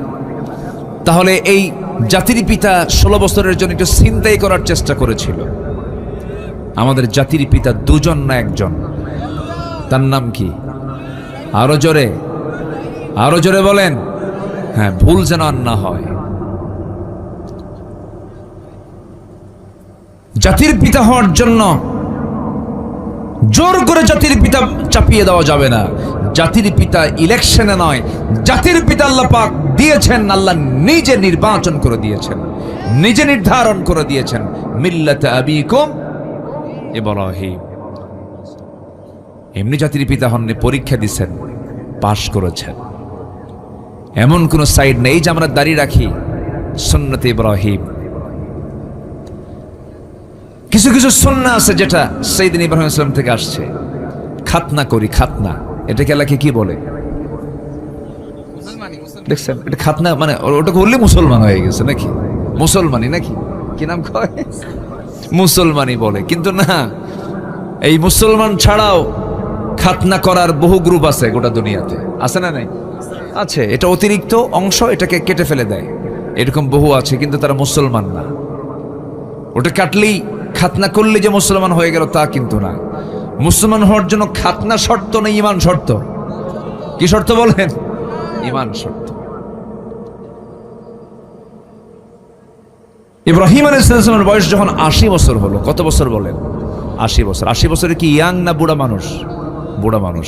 ওই সময় তার একটা কাজ বাদ ছিল, বলা হলো ইব্রাহিম তোমার এই খাতনা করা বাদ আছে, তোমাকে খাতনা করতে হবে, তাই না? কত বছর বলেন? কত বছর বলেন? 80 বছর। আমার বন্ধুগণ, আল্লাহ পাক তাকে জাতির পিতা হিসেবে সিলেকশন দিয়েছেন, এই জন্য তাকে দিয়ে অনেক কিছু কাজ করিয়ে নিয়েছেন। যখন 80 বছর পূর্ণ হলো, তাকে বলা হলো ইব্রাহিম তোমাকে খাতনা করতে হবে। তিনি বলছেন আমি কেমন করে খাতনা করব? কে আমার খাতনা করে দেবে? আল্লাহ বলছেন এই বুড়ো বয়সে তোমার লুঙ্গি খুলবে কে? তোমার সতর কে দেখবে? অতএব তোমার খাতনা তোমাকে করতে হবে। বলুন তো ভাই, এই কাজটাকে সহজ না কঠিন? ছোট যখন ছিলাম, যখন শুনছি যে আসতেছে যে কাটে, ওটার নাম কি? হাজাম। শুনছি শুধু আসতেছে, এই দিক দিয়ে আসে, ওই দিক দিয়ে পিছন দিয়ে মারে দৌড়, বাপ মা টেনে ধরে না, আবার হাত পা আটকা মানে বাইন দিয়া এরপরে সাইজ করে মুসলমান হও। এই যে খাতনার পদ্ধতি, এটা চালু করেছেন কোন নবী দিয়ে বলেন? বলেন কোন নবী দিয়ে? ইব্রাহিম আলাইহিস সালাতু ওয়াস সালাম। জাতির পিতা হওয়ার জন্য কত কি আল্লাহ পাক তাকে দিয়ে করেছেন। অনেক পরীক্ষা করা হয়েছে, প্রত্যেকটা পরীক্ষায় তিনি ফেল না পাশ করেছেন। আমি খুবই আনন্দিত, আপনারা একটা লোক নড়েননি মাহফিল থেকে, সবাই পিনপতন হয়ে বসে আছেন। বলি আলহামদুলিল্লাহ। পথভ্রষ্টতার কারণ হলো 10টা। কয়টা বলেন তো? 1 নম্বর বলেছি কুফরি করা। কি করা বলেন? কুফরি করা। আরো আছে কয়টা? 9টা। আমরা সুন্দর করে শুনবো, বসে বসে শুনবো। মা বোন মাহফিল আসছেন, আল্লাহ তুমি মা বোনদের অংশগ্রহণকে কবুল করো, বেশি করে মার্কেটিং করার তৌফিক দাও। সবাই হাসে, মার্কেটে যায় না, একজন কিছু সুবহানাল্লাহ, একজন কিছু সুবহানাল্লাহ। আচ্ছা সত্যি করে বলেন তো, মার্কেটে এখন পুরুষ বেশি না মহিলা বেশি বলেন তো? মেয়েরা সব মার্কেটে ঢুকছে আর পুরুষরা সব হাতে চুড়ি দিয়ে বসে আছে। যাও, গো টু মার্কেট। হ্যাঁ হ্যাঁ, না গেলে পছন্দ হয় না। স্বামীকে এক ধমক দিয়ে কাজ করে থুয়ে দেয়। তুমি কি মার্কেট বুঝো কিছু? তুমি তো সংসারে আগুন ধরায় দিছো, মার্কেট বুঝো তুমি? এক ধমকে বাড়িতে কাজ করে রেখে বলে বাচ্চা তুমিই দেখো, বাচ্চার বয়স 1.5 বছর, তুমি দুধ খাওয়াও। ফিডার একখানা হাতের মধ্যে দিয়া ঢং ঢং করে মাথার চুল আঁচড়ানো, চুল ছেড়ে দিয়া, মাথায় কাপড় নাই, ওড়না নাই, 3 পিস পরে, হাই হিল লাগাইয়া, পাশে একখান ভ্যানিটি একখান ব্যাগ নিয়া, ঠোঁটে লাল লিপস্টিক লাগায়া, কপালে একখান টিপ লাগায়া, আশকারা মাস্কারা, যুবকের তো কাম সারা, একটা ঝাঁঝালো সেন্ট লাগায়া চললো মার্কেট। কলারোয়ার মার্কেটে ঢুকে পড়লো। কাপড় কিনতে হবে, একদম শাড়ির দোকানের সামনে গিয়ে বসে ঠ্যাঙের উপরে ঠ্যাং তুলে দিয়ে দোকানদারকে লক্ষ্য করে বলে ভাইয়া এটা শাড়ি দেখানো যাবে কি? দোকানদারও কম না, দোকানদার সঙ্গে সঙ্গে একখান শাড়ি বের করে নিজের দেহের সঙ্গে লটকায় দিয়ে বলে আপা এই শাড়ি কিন্তু আপনাকে দারুণ মানাবে, ওটা আরেক বদমাইশ। আছে না নাই? এই নোংরামি ইমানদার করতে পারে না, এই পর্দাহীনতা ইমানদার নারী করতে পারে না। আমার মা, আপনার কথারও পর্দা আছে, দেহ তো দূরেই থাকলো, আপনার কথার যে সৌন্দর্য এটাও পর পুরুষকে দেখানো যাবে। আসতে বলুন, দেখানো যাবে। وقل قولا معروفا فيطمع الذين في قلبه مرض। যাদের অন্তরে রোগ আছে, কথা শুনলেও ওর মধ্যে ইশক জাগে, ইশক জাগে। এটা ভাবতে হবে, ঠিক আছে না? যখন কোনো পুরুষ আপনাকে বলবে আপনার কথা তো খুব সুন্দর, তখন ভাবতে হবে আপনার কথার বিকৃতি আনতে হবে, আপনার কথার সৌন্দর্য রক্ষা করা যাবে না। যত সুন্দর করে কথা বলবে নারী, কার সাথে? পর পুরুষের সাথে। কার সাথে? স্বামীর সাথে। বিয়ে করছো? বিয়ে করেই নেই, তাহলে ও বুঝবে কি?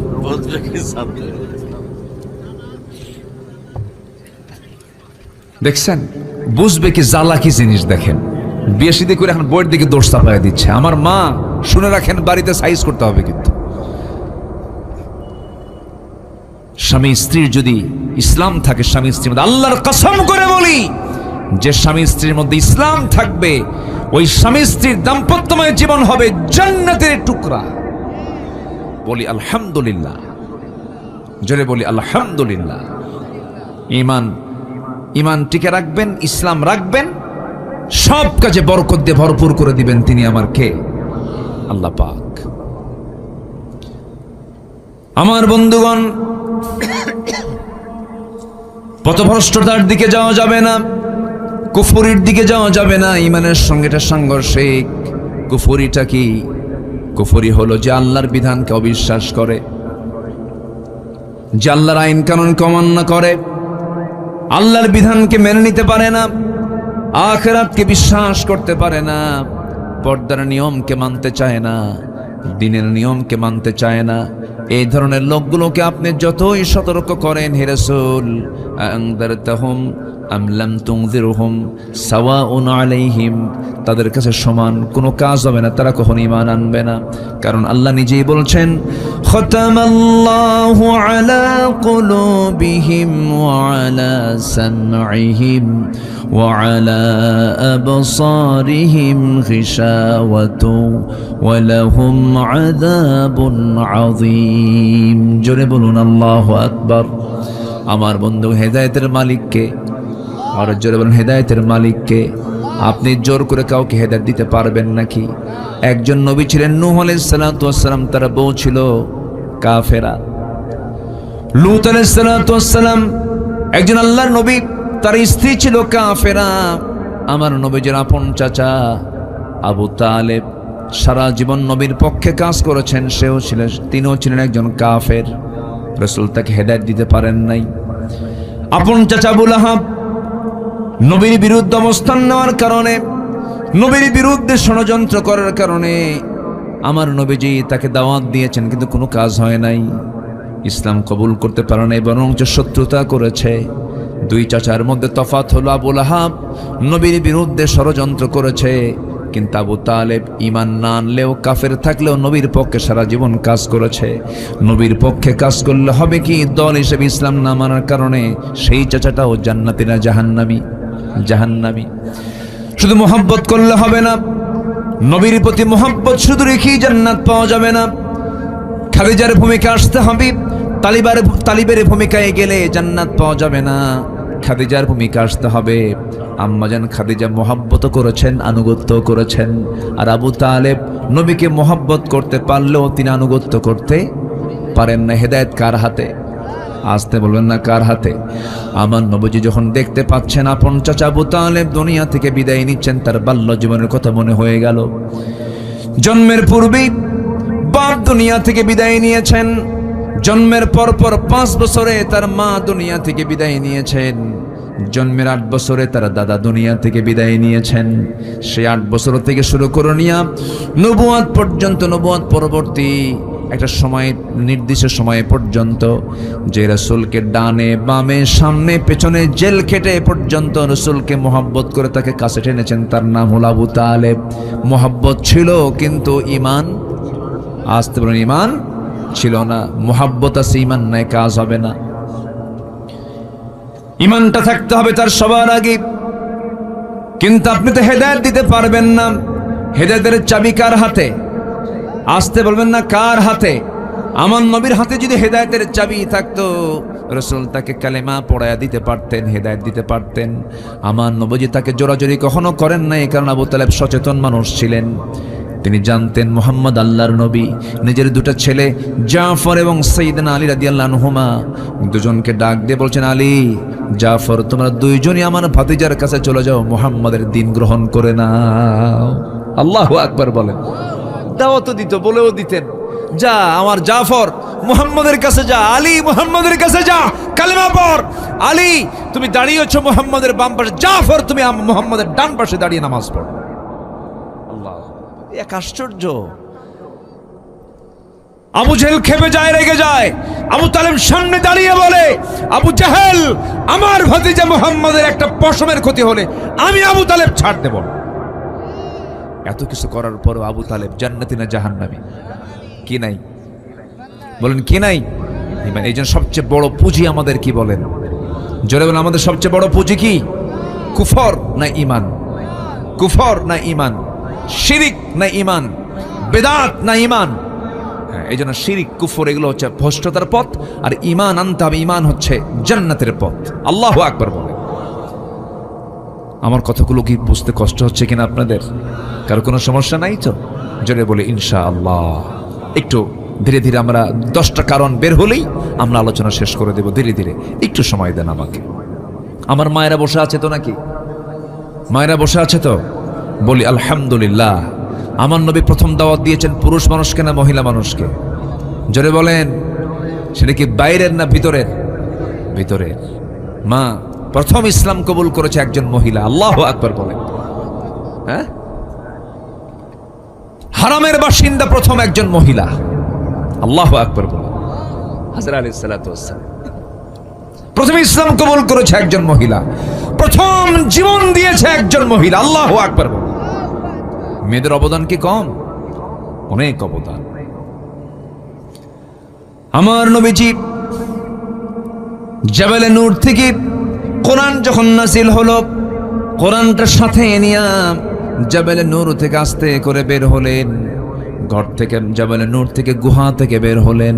5 বছর ধ্যানমগ্ন ছিলেন, সত্যের অনুসন্ধান তিনি করছিলেন। তার কাছে সেই ফেরেশতা আসলো যে ফেরেশতা আগের নবীদের কাছে এসেছেন। নবীজির হাতে আল্লাহ কালাম দিয়ে দিলেন, কোরআনে কারীম নাযিল হয়ে গেল। 5টা আয়াত নিয়ে আমার নবীজি জাবালে নূর থেকে নামলেন। নেমে ঘরের সামনে গিয়ে দরজায় গিয়ে কড়া নাড়লেন, দরজা খুলে গেল। এবার বলছে, খাদিজা জাম্মিলুনি জাম্মিলুনি, আমাকে বস্ত্র আচ্ছাদন করে দাও। লাকাদ খাশিতু আলা নাফসি, আমি আমার জীবন নিয়ে শঙ্কিত, মরে যাব কিনা জানি না। তবে খাদিজা, আমি তোমাকে আজকে নতুন একটা পরিচয় আমার দেব। আমার পরিচয় তুমি সবসময় জানতো, আমি তোমার স্বামী হই, তুমি আমার বউ হও, তুমি আমার স্ত্রী, আমি তোমার স্বামী, এতটুকুই পরিচয় আমাদের। কিন্তু আজকে নতুন একটা পরিচয় দিতে চাই। কি পরিচয় আমার স্বামী? বলুন। আমি হলাম আখির জামানার পয়গম্বর মুহাম্মদ সাল্লাল্লাহু আলাইহি ওয়াসাল্লাম। আল্লাহ আমার কাছে কোরআন নাযিল করা শুরু করেছেন। আমি আল্লাহর নবী। খাদিজা, তোমার বিশ্বাস হয় নাকি? আম্মাজান খাদিজা চোখের পানি আটকাতে পারছেন না, তিনি কেঁদে ফেলে বলছেন, আল্লাহর কসম করে বলি, 15টা বছর ধরে যার সঙ্গে দাম্পত্যময় জীবন চালালাম, যার মুখ থেকে একটা লাইন বাজে কথা বলতে শুনলাম না, যিনি কোনোদিন মিথ্যা কথা বললেন না, যিনি কখনো অযাচিত কোনো আচরণ করলেন না, যিনি উগ্র স্বভাবের নন, যিনি এত সুন্দর মার্জিত মানুষ, যার মুখে একটা মিথ্যার ছোঁয়া কোনোদিন পাই নাই, সততায় ভরা, নিষ্ঠায় ভরা মানুষ, আপনি যে আল্লাহর নবী হবেন আমি খাদিজাতে বিন্দু পরিমাণ কোনো সন্দেহ রাখি না। সবাইকে সাইজ করা যায়, বউকে সাইজ করা কিন্তু এত সস্তা না। আপনি আজকে একটা নতুন যে পরিচয় দেন না কেন, বলবে তুমি কয় নাম্বার কোন জাতের লোক আমার জানা আছে। কি কি কথা বোঝেন না? স্ত্রীর কাছে সার্টিফিকেট পাওয়া কিন্তু এত সহজ না। হুজুর হুজুর মানুষ ঠিকই করে, হুজুর আমি আপনার খুব ভক্ত, কিন্তু বউয়ের কাছে হুজুর হওয়া খুব কঠিন। বউ জানে আপনি কয় নাম্বার হুজুর। এই জন্য সবার আগে ভালো হতে হবে দূরের লোকের কাছে না কাছের লোকের কাছে? কাছের লোকের কাছে। আপনি কতটুকু মেজাজওয়ালা দূরের লোক বুঝবে না। আপনি কত বড় বদ মেজাজি সবচেয়ে বেশি জানবে কে? বলেন কে জানবে? নিজের স্ত্রী। ও আপনার ভিতরটাও জানে, ও আপনার বাইরেরটাও জানে। আমার নবীজি 15 বছর তার সামনে এমন মডেল হয়েছিলেন, বলতে দেরি হয় নাই, নিজের বাপ দাদার ধর্ম সব মাইনাস করে তিনিও বলে ফেললেন, আশহাদু আল্লা ইলাহা ইল্লাল্লাহু ওয়াহদাহু লা শারীকা লাহু ওয়া আশহাদু আন্না মুহাম্মাদান আবদুহু ওয়া রাসূলুহু। হেদায়েতের মালিককে বলেন, আসতে বলবেন না কে? আম্মা জান খাদিজাকে একবার বললেই তিনি ইসলাম কবুল করে ফেললেন। সাইয়েদনা আলীর কাছে গেলেন, 10 বছরের ছোট্ট বাচ্চা, তার সামনে গিয়ে বলছেন, ও আলী, আমি আল্লাহর নবী, তোমার কি বিশ্বাস হয় নাকি? আলী বলছেন, কোনো টেনশন না, আমাকে পড়িয়ে দেন, লা ইলাহা ইল্লাল্লাহু মুহাম্মাদুর রাসূলুল্লাহ। 3 বছরের ছোট, 3 বছরের বড় রসুল, বাল্যদিনের বন্ধু, হিজরতের সাথী, দুঃসময়ের সাথী, আমার নবীর পরে যার স্থান তার নাম কি বলেন? বলেন বলেন কে? সাইয়েদনা আবু বকর রাদিয়াল্লাহু তাআলা আনহু। তার সামনে গিয়ে বলছেন, বন্ধু বন্ধু এদিকে আসো, আমি তোমাকে আজকে নতুন করে আমার একটা পরিচয় দেব। গোটা বাল্য জীবন তোমার সঙ্গে পার করলাম। বাল্য জীবনে বিড়ি খাওয়া আছে না নাই? এই আছে না? বলেন বলেন বলেন। কত দুষ্টামি, কত ফাজলামি, কত গাছের ফল চুরি করা, কি দুষ্টামি ফাজলামি আছে না? কত কি আছে। এই বাল্য জীবন যার সঙ্গে পার করেছেন, সেই বাল্য বন্ধুর কাছে গিয়ে বলছেন, ও বাল্য বন্ধু আবু বকর, আজকে আমি তোমাকে নতুন একটা পরিচয় করে দেব। আমার পরিচয় হলো আমি আল্লাহর নবী। বলতে দেরি, উত্তর দিতে দেরি হলো না, হাত টাগা দিয়ে বলছে, বন্ধু, আমি তোমাকে ছোট থেকে আজ পর্যন্ত দেখলাম, তুমি যে আল্লাহর নবী হবে সব গুণ আমি তোমার মধ্যে পেয়ে গেছি। জোরে বলি সুবহানাল্লাহ, আরো জোরে বলি সুবহানাল্লাহ। নবীজি হিজরত করে এসেছেন, নবীজি মেরাজ করে এসেছেন। মেরাজ করে এসে, মক্কার ঘটনা এটা, মক্কি জিন্দেগীর ঘটনা এটা। আমার নবীজি ইসরা করেছেন, মসজিদে হারাম থেকে মসজিদ আকসা পর্যন্ত তিনি রাত্রি ভ্রমণ করেছেন। আসরা বিআবদিহি লাইলাম মিনাল মসজিদিল হারাম ইলাল মসজিদিল আকসা।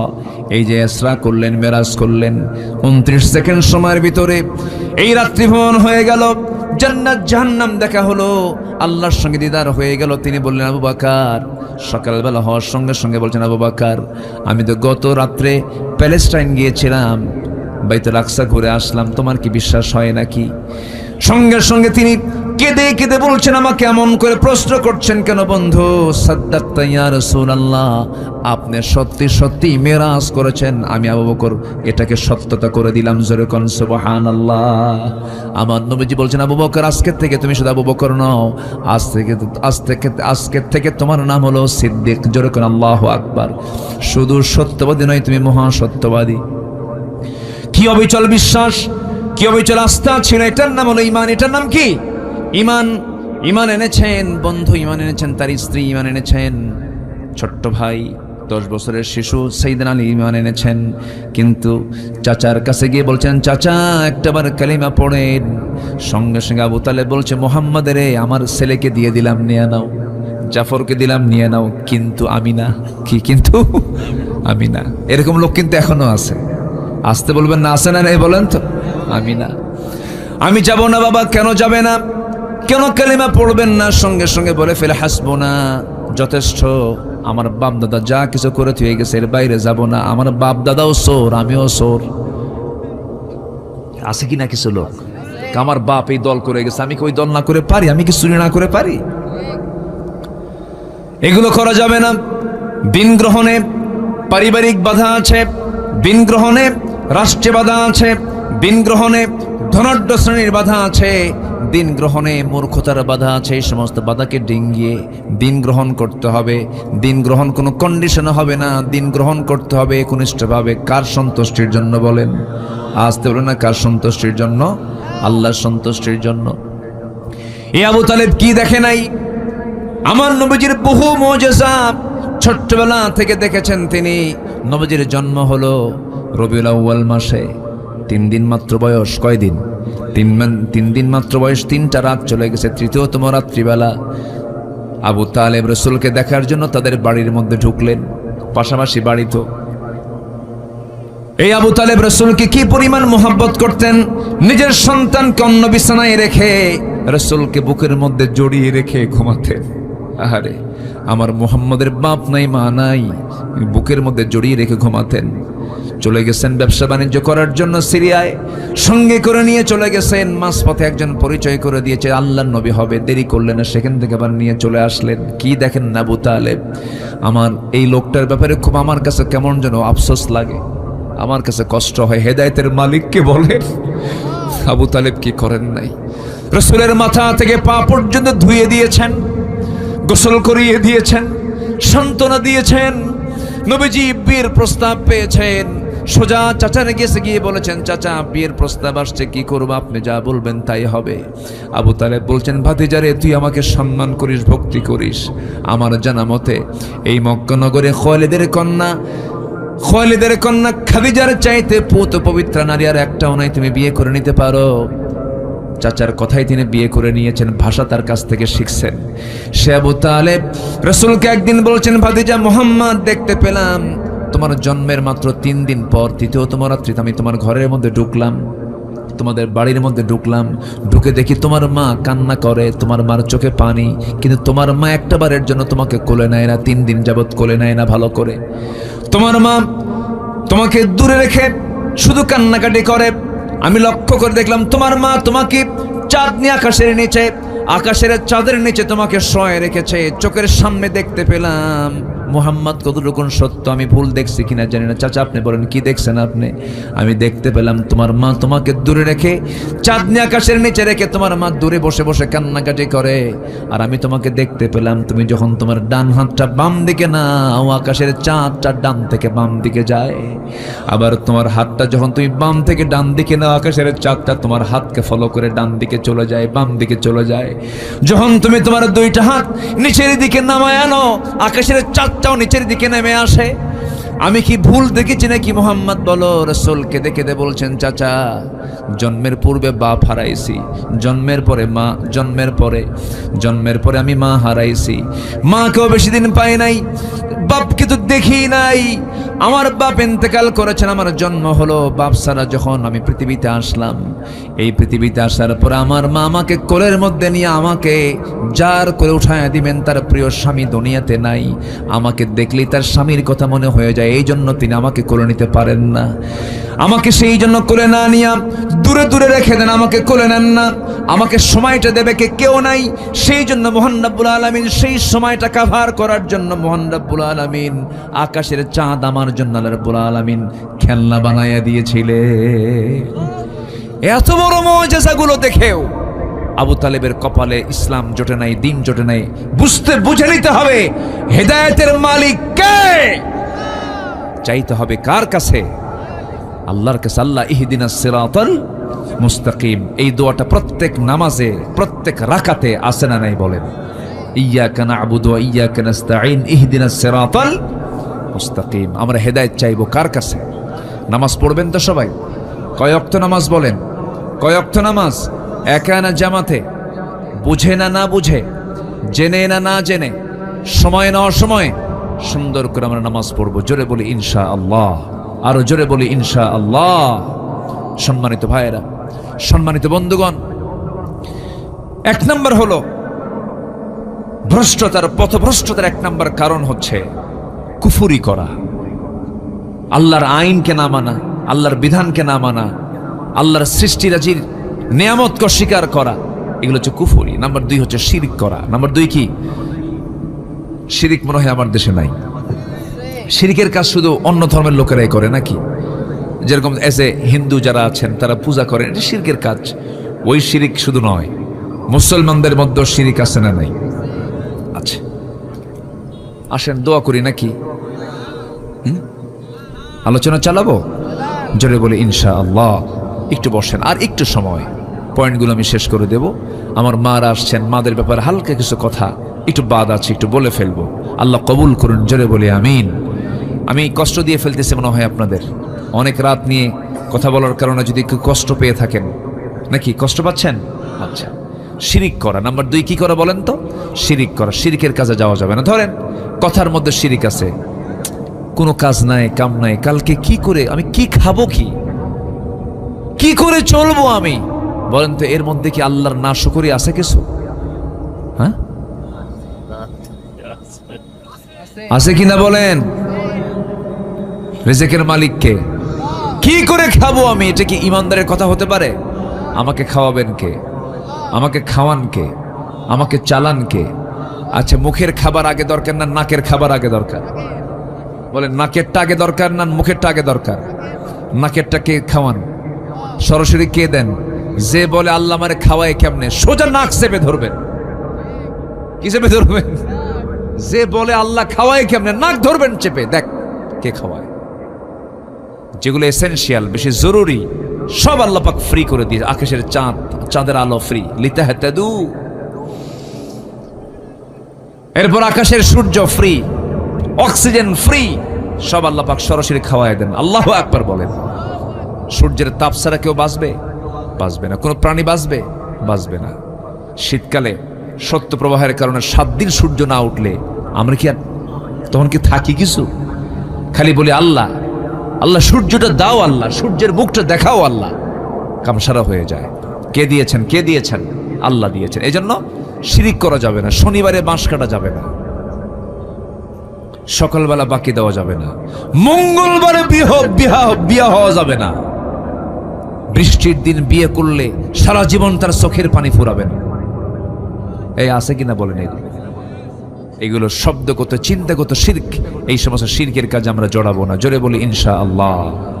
দল করে যাব কার? যারা আল্লাহর দল ছাড়া অন্য কোনো দল করবে, এটা শিরকের কাজ। এটা কিসের কাজ বলেন? শিরকের কাজ। এটাও করা যাবে না। নাম্বার 3 হলো দুনিয়ার প্রতি অত্যাধিক মোহ, দুনিয়াকে বেশি প্রাধান্য দেওয়া। এটাও পথভ্রষ্টতার কারণ। দুনিয়ার নাচ নিয়ামতে মত্ত হয়ে আখিরাতকে ভুলে যাওয়া। তখন সেই বান্দার দ্বারা দিনকে রাত হতে পারে, রাতকে দিন হতে পারে, হারামকে হালাল বানাতে পারে, ওলট পালট হয়ে যাবে তার। এই জন্য দুনিয়ার প্রতি অত্যাধিক মোহ, সীমা ছাড়া কোনো মোহ রাখা যাবে না। বিয়ে করো ভালো কথা, তোমার বউয়ের সঙ্গে তুমি সম্পর্ক গড়ো, তাও কোনো সমস্যা নাই, কিন্তু নিজের বউ না পরের বউ? আসতে কয় কোনো নিজের বউ না পরের বউ? নিজের বউটার মোহটা এটা আপনার জন্য জায়েজ, এটা আপনার জন্য সওয়াবের কারণ, কিন্তু পরের বউয়ের প্রতি যে লোভটা কাজ করে, এটা কি বৈধ না অবৈধ? অত্যাধিক হয়ে গেল। এটা কি হয়ে গেল? বেশি বেশি হয়ে গেল, গুনার কাজ হয়ে গেল, ধ্বংস। দুনিয়ার প্রতি এত বেশি মোহ রাখা যাবে না। হ্যাঁ, আপনার কামাই করা দরকার। মিন আইনা ইকতাসাবাহু, কোন জায়গা থেকে কামাই করলে, কোথায় ব্যয় করলে, এটাকে চিন্তা করে চালাও। এই কামাই তোমাকে জান্নাতে নিয়ে যাবে। কিন্তু তুমি জনগণের সমস্ত সম্পদগুলো লোপাট করে সুইস ব্যাংকে টাকা জমা করবে, বিশ্বের বিভিন্ন জায়গায় টাকাগুলো পাচার করবে, এটা তোমার জন্য অত্যাধিক মোহ। এটা তোমার দুনিয়াও ধ্বংস করে দেবে, আখিরাতও ধ্বংস করে দেবে, পথভ্রষ্ট হয়ে যাবে তুমি। আল্লাহ রাব্বুল আলামিন সুন্দর করে বলছেন বান্দারে, উলাইকাল্লাযীনা ইশতারাফুল হায়াতাদ দুনিয়া বিল আখিরাহ ফালা ইউখাফফাফু আনহুমুল আযাবু ওয়ালা হুম ইউনসারুন। জোরে বলুন আল্লাহু আকবার। সূরাতুল বাকারা আয়াত নম্বর ৮৬ আল্লাহ রাব্বুল আলামিন বলেন, যারা দুনিয়াকে বেশি প্রাধান্য দেবে তাদের শাস্তির কোনো কমতি হবে না এবং তাদের কোনো সাহায্যকারীও থাকবে না। নাম্বার ৪ হলো শয়তানের যারা প্ররোচনা অনুসরণ করবে, শয়তানের যারা পদঙ্ক অনুসরণ করবে, শয়তানের কাজগুলোকে ভালো লাগবে, যাত্রা ভালো লাগে, মাহফিলও ভালো লাগে, এরকম কিছু ডাবল স্ট্যান্ডার্ড চরিত্রহীন লম্পট আমার দেশে আছে না নাই? আসতে বলবেন না আছে না নাই? বল আমি তো জনগণের এমপি, তো আমাকে সব জায়গায় যেতে হয়, যাত্রাতেও যেতে হবে, মাহফিলেও যেতে হবে। ওটা হচ্ছে বদমাইশ নাম্বার 1। এই জাতীয় নেতৃত্বের মুখে আমরা জুতা মারি। ওগুলোর ধারে পাশে আমরা আর যাবো না। বহু দেখা শেষ করেছে। আগামীর দেশ আমরা দেখতে চাই আদর্শ নেতৃত্বের দেশ, কোরআনের দেশ, ইসলামের দেশ। ডক্টর ইউনূসকে আমি ধন্যবাদ দিই, যদিও তিনি ইসলামী দলের কোনো লোক না, ইসলামী ব্যক্তিত্ব না, কিন্তু তার মধ্যে কিছু ভালো দিক আমরা পেয়েছি। কিছু ভালো দিক তার মধ্যে আছে না নাই বলেন? আছে। ভালো লোকটার নামই তো সুন্দর, তাই না? দুই নবীর নাম একসঙ্গে নেওয়া, মুহাম্মদ, ইউনূস। বিপদে পড়লে কোন দোয়া বলেন? বিপদে পড়লে কোন দোয়া? আবার আমার দেশ যখন মহা বিপদে পড়ছিল সেই সময় আসছে ওকে, দোয়ার নাম কি? ইউনূস। আমি আমার বুদ্ধি বয়সে যতগুলো বসন্ত আমি পার করেছি আমার জীবনের, আমি আমার বুদ্ধি বয়সে আমি কখনো দেখি নাই আমার দেশের রমজান মাসে রোজাদাররা খাদ্য সামগ্রীর দাম কমাইছে। দেখি নাই। এমন রোজা রাখছে, রোজার বরকতের দাম ডাবল। ঠিক আছে না? কিন্তু দাম কমছে কোন বছর? এই দোয়া ইউনূসের বছর। কি ঠিক আছে না? পেঁয়াজের দাম একদম হাতের ভিতরে, সাধ্যের মধ্যে দাম ছিল না। মানুষ তৃপ্তিমতো রমজান মাসের জিনিসপত্রগুলো কিনেছে, রোজা রেখেছে। রমজান মাসে জিনিসপত্রের দাম কমানো ভালো। এই রমজান মাসে সমস্ত খাদ্য সামগ্রী একদম স্বাভাবিক ছিল। গতকালকে দিনাজপুরে আমার মাহফিল ছিল, দেখি যে আলু বিক্রি করতেছে। এলাকাতে আলু হয়, আলুর কেজি মাত্র 9 টাকা। কয় টাকা কেজি? 7 টাকা, 9 টাকা কেজি হলো দিনাজপুরে, যে কালকে দেখে আসলাম। তো এই যে একটা খাদ্য সামগ্রীর মানুষের আয় এবং ব্যয়ের যে লেভেল একটু হলেও সমতা হয়েছে, কেন জানেন? ইসলাম না মানলেও কিছু কিছু মানুষ আছে, দেখবেন কিছু হিন্দু আছে মিথ্যা কথা কয় না। আছে কিনা বলেন? আছে না? আছে না? নাই? আছে। আপনি যদি জুলুম না করেন, আপনি যদি কারো প্রতি যদি জুলুমের বোঝা না চাপায় দেন, আল্লাহ পাক একটা কাফেরকে দিয়েও রাষ্ট্র ভালোভাবে চালাতে পারেন। জুলুম করা যাবে না। দীর্ঘ 16 বছর আমরা কি নিরাপদে ছিলাম না জুলুমে ছিলাম? নিরাপদে না জুলুমে? এই মাহফিল যদি ওই প্রেক্ষাপট থাকতে হতো, হলেও ডানে বামে কিরামন কাতিবেন বসে থাকতো, আর মাঝে মাঝে হুমকি দিত, থানায় ফোন দিয়ে বলতো বক্তার গতিবিধি ভালো না, তাড়াতাড়ি ফোর্স পাঠায় দেন। কি কথা কি বুঝতেছেন আপনারা? এগুলোই করত বদমাইশ। এখন একটা মহল চাচ্ছে তাড়াতাড়ি নির্বাচন হয়ে যাক। আমাদের দাবি হচ্ছে প্রতিটি হত্যার বিচার বাংলার মাটিতে আগে হতে হবে। ঠিক কিনা বলেন?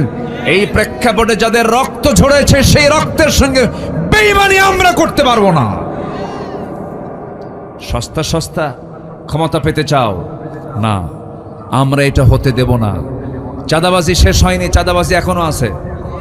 চাঁদাবাজদের চিহ্নিত করতে হবে, অসৎ নেতৃত্বের মুখে থুতু দিতে হবে, বাতিল নেতৃত্বের মুখে থুতু দিতে হবে। আগামীর সরকার আমরা দেখতে চাই নামাজের সরকার, কোরআনের সরকার, ইসলামের সরকার। আমরা সব দেখা শেষ করেছি, এখন আমরা দেখবো এখন ইসলামের দেশ। আল্লাহ কবুল করুন। জোরে বলি আমিন, আরো জোরে আমিন। কষ্ট দিয়ে ফেললাম, কষ্ট দিয়ে ফেলতেছি আমি নাকি? ফজর পড়বেন কারা কারা? হাত তুলেন দেখি। ফজর পড়বেন কারা কারা? জোরে বলি আল্লাহ আমাদেরকে ফজর, জোহর, আসর, মাগরিব, এশা 5 ওয়াক্ত সালাত আদায় করার তৌফিক তুমি আল্লাহ দিয়া দাও। জোরে বলি আমিন, আরো জোরে আমিন, আরো জোরে আমিন। নাম্বার 4 হলো শয়তানের প্ররোচনা অনুসরণ করলে পথভ্রষ্ট হয়ে যাব। শয়তানের বহু ফাঁদ আছে। লটারি ধর, কি বলেন বলেন, কি ধর? শয়তান কি কয়? ধর লটারি। এই যে প্ররোচনা, ক্যাসিনো, ফ্রি ফায়ার, পাবজি। যুবকরা কিন্তু ঠিকই টের পাচ্ছে আমি কোন দিক দিয়ে দিচ্ছি। এই যুবকরা, এই সমস্ত অনলাইন গেমিং, এগুলো সব কার ফাঁদ? কার ফাঁদ? কার ফাঁদ? শয়তানের। এগুলো করা যাবে না। ইন্না শাইতানা লাকুম আদুউন ফাত্তাখিযুহু আদুওয়া। আর শয়তান মানুষকে সত্যতার দিকে ঠেলে দেয়, শয়তান মানুষকে বিপদগামী করে ফেলে। শয়তানের কাজই হলো বান্দাকে কেমন করে পথভ্রষ্ট করে জাহান্নামের লাইনে নিয়ে যায়। এই জন্য ওই সমস্ত কাজে আমরা জড়াবো না, জোরে বলি ইনশাআল্লাহ। কোনো নেশার দিকে আমরা যাব না, জোরে বলি ইনশাআল্লাহ। নাম্বার 5, আল্লাহর আয়াত বিধিবিধানকে নিয়ে যারা বাকবিতণ্ডা করে, এই আয়াত চলবে না, এই আয়াত এই বর্তমান দুনিয়াতে চলতে পারে, এরকম আছে না? বলার মতো লোক আছে কিনা বলেন? কি আইন চলে? একটা মানুষকে প্রকাশ্যে ধরে সাতক্ষীরার মোড়ে জেনা করেছে বলেই তাকে পাথর মেরে এবং সবার চোখের সামনে তাকে কতল করে শেষ করা হবে। এটা অমানবিক। দেখছেন কি মানবতা? হ্যাঁ, কি মানবতা দেখাচ্ছে। অথচ জেনার ফলে এমন মরণ ব্যাধি হচ্ছে, একটার কারণে হাজার হাজার মানুষের জীবন চলে যাবে। অবৈধ জেনা মানে সেখানে অসুস্থতা, মহামারী, বিভিন্ন রোগ দেখা দিয়ে দেয়। এই জন্য জেনা আছে যেখানে, শাস্তি সেখানে দুর্বল না মজবুত? মজবুত শাস্তি সেখানে নিশ্চিত করতে হবে। আল্লাহর বিধিবিধানকে নিয়ে কখনো বাকবিতণ্ডা করা যাবে না। নাম্বার 6, অহংকার বসে আল্লাহর হুকুমকে অমান্য করা।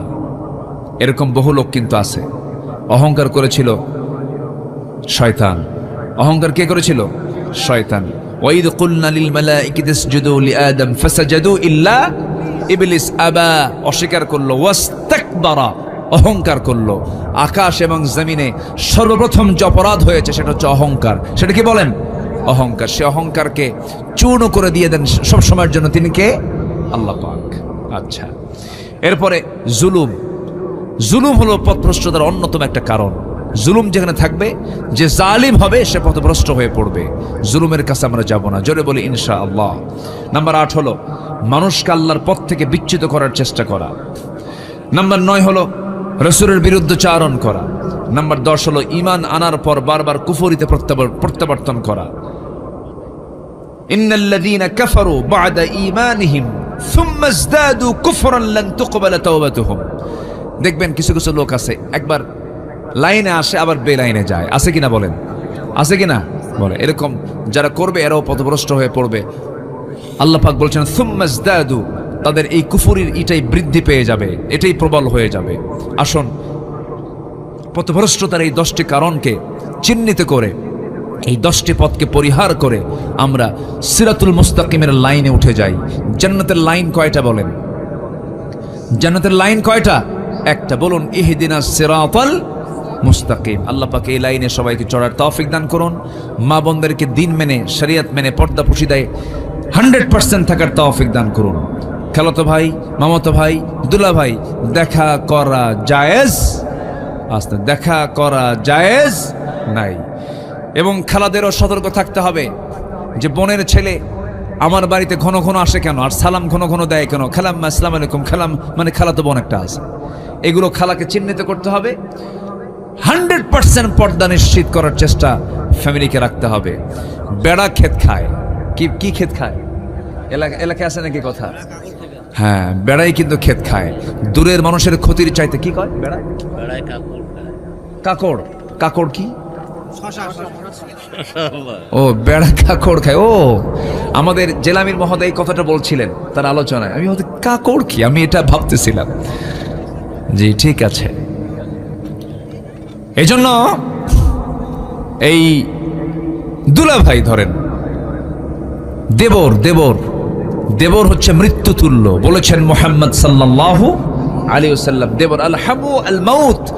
দেবরের সঙ্গে দেখা তো করা যাবে না, ধারে বসে যাওয়া যাবে না। কি কথা কি বুঝতেছেন? ভাবি দেবর দেখা করা জায়েজ। অনেকে বলে আমার বড় ভাইয়ের বউ ভাবি আমার মায়ের মতো। দেখছেন কি ফালতু বেসাল এগুলো, এগুলো ফালতু কথা, এগুলো কথার কোনো মূল্য নাই। ভাবি যদি মায়ের মতোই হয়, ভাই যদি মরে যায়, বিয়ে করা জায়েজ আছে না নাই? তাহলে মা হয় কেমন? যেটা জায়েজ হয় সেটা কোনদিন মায়ের মতো হয় না, কখনোই না। দুলাভাইয়ের হুন্ডায় চড়া যাবে না।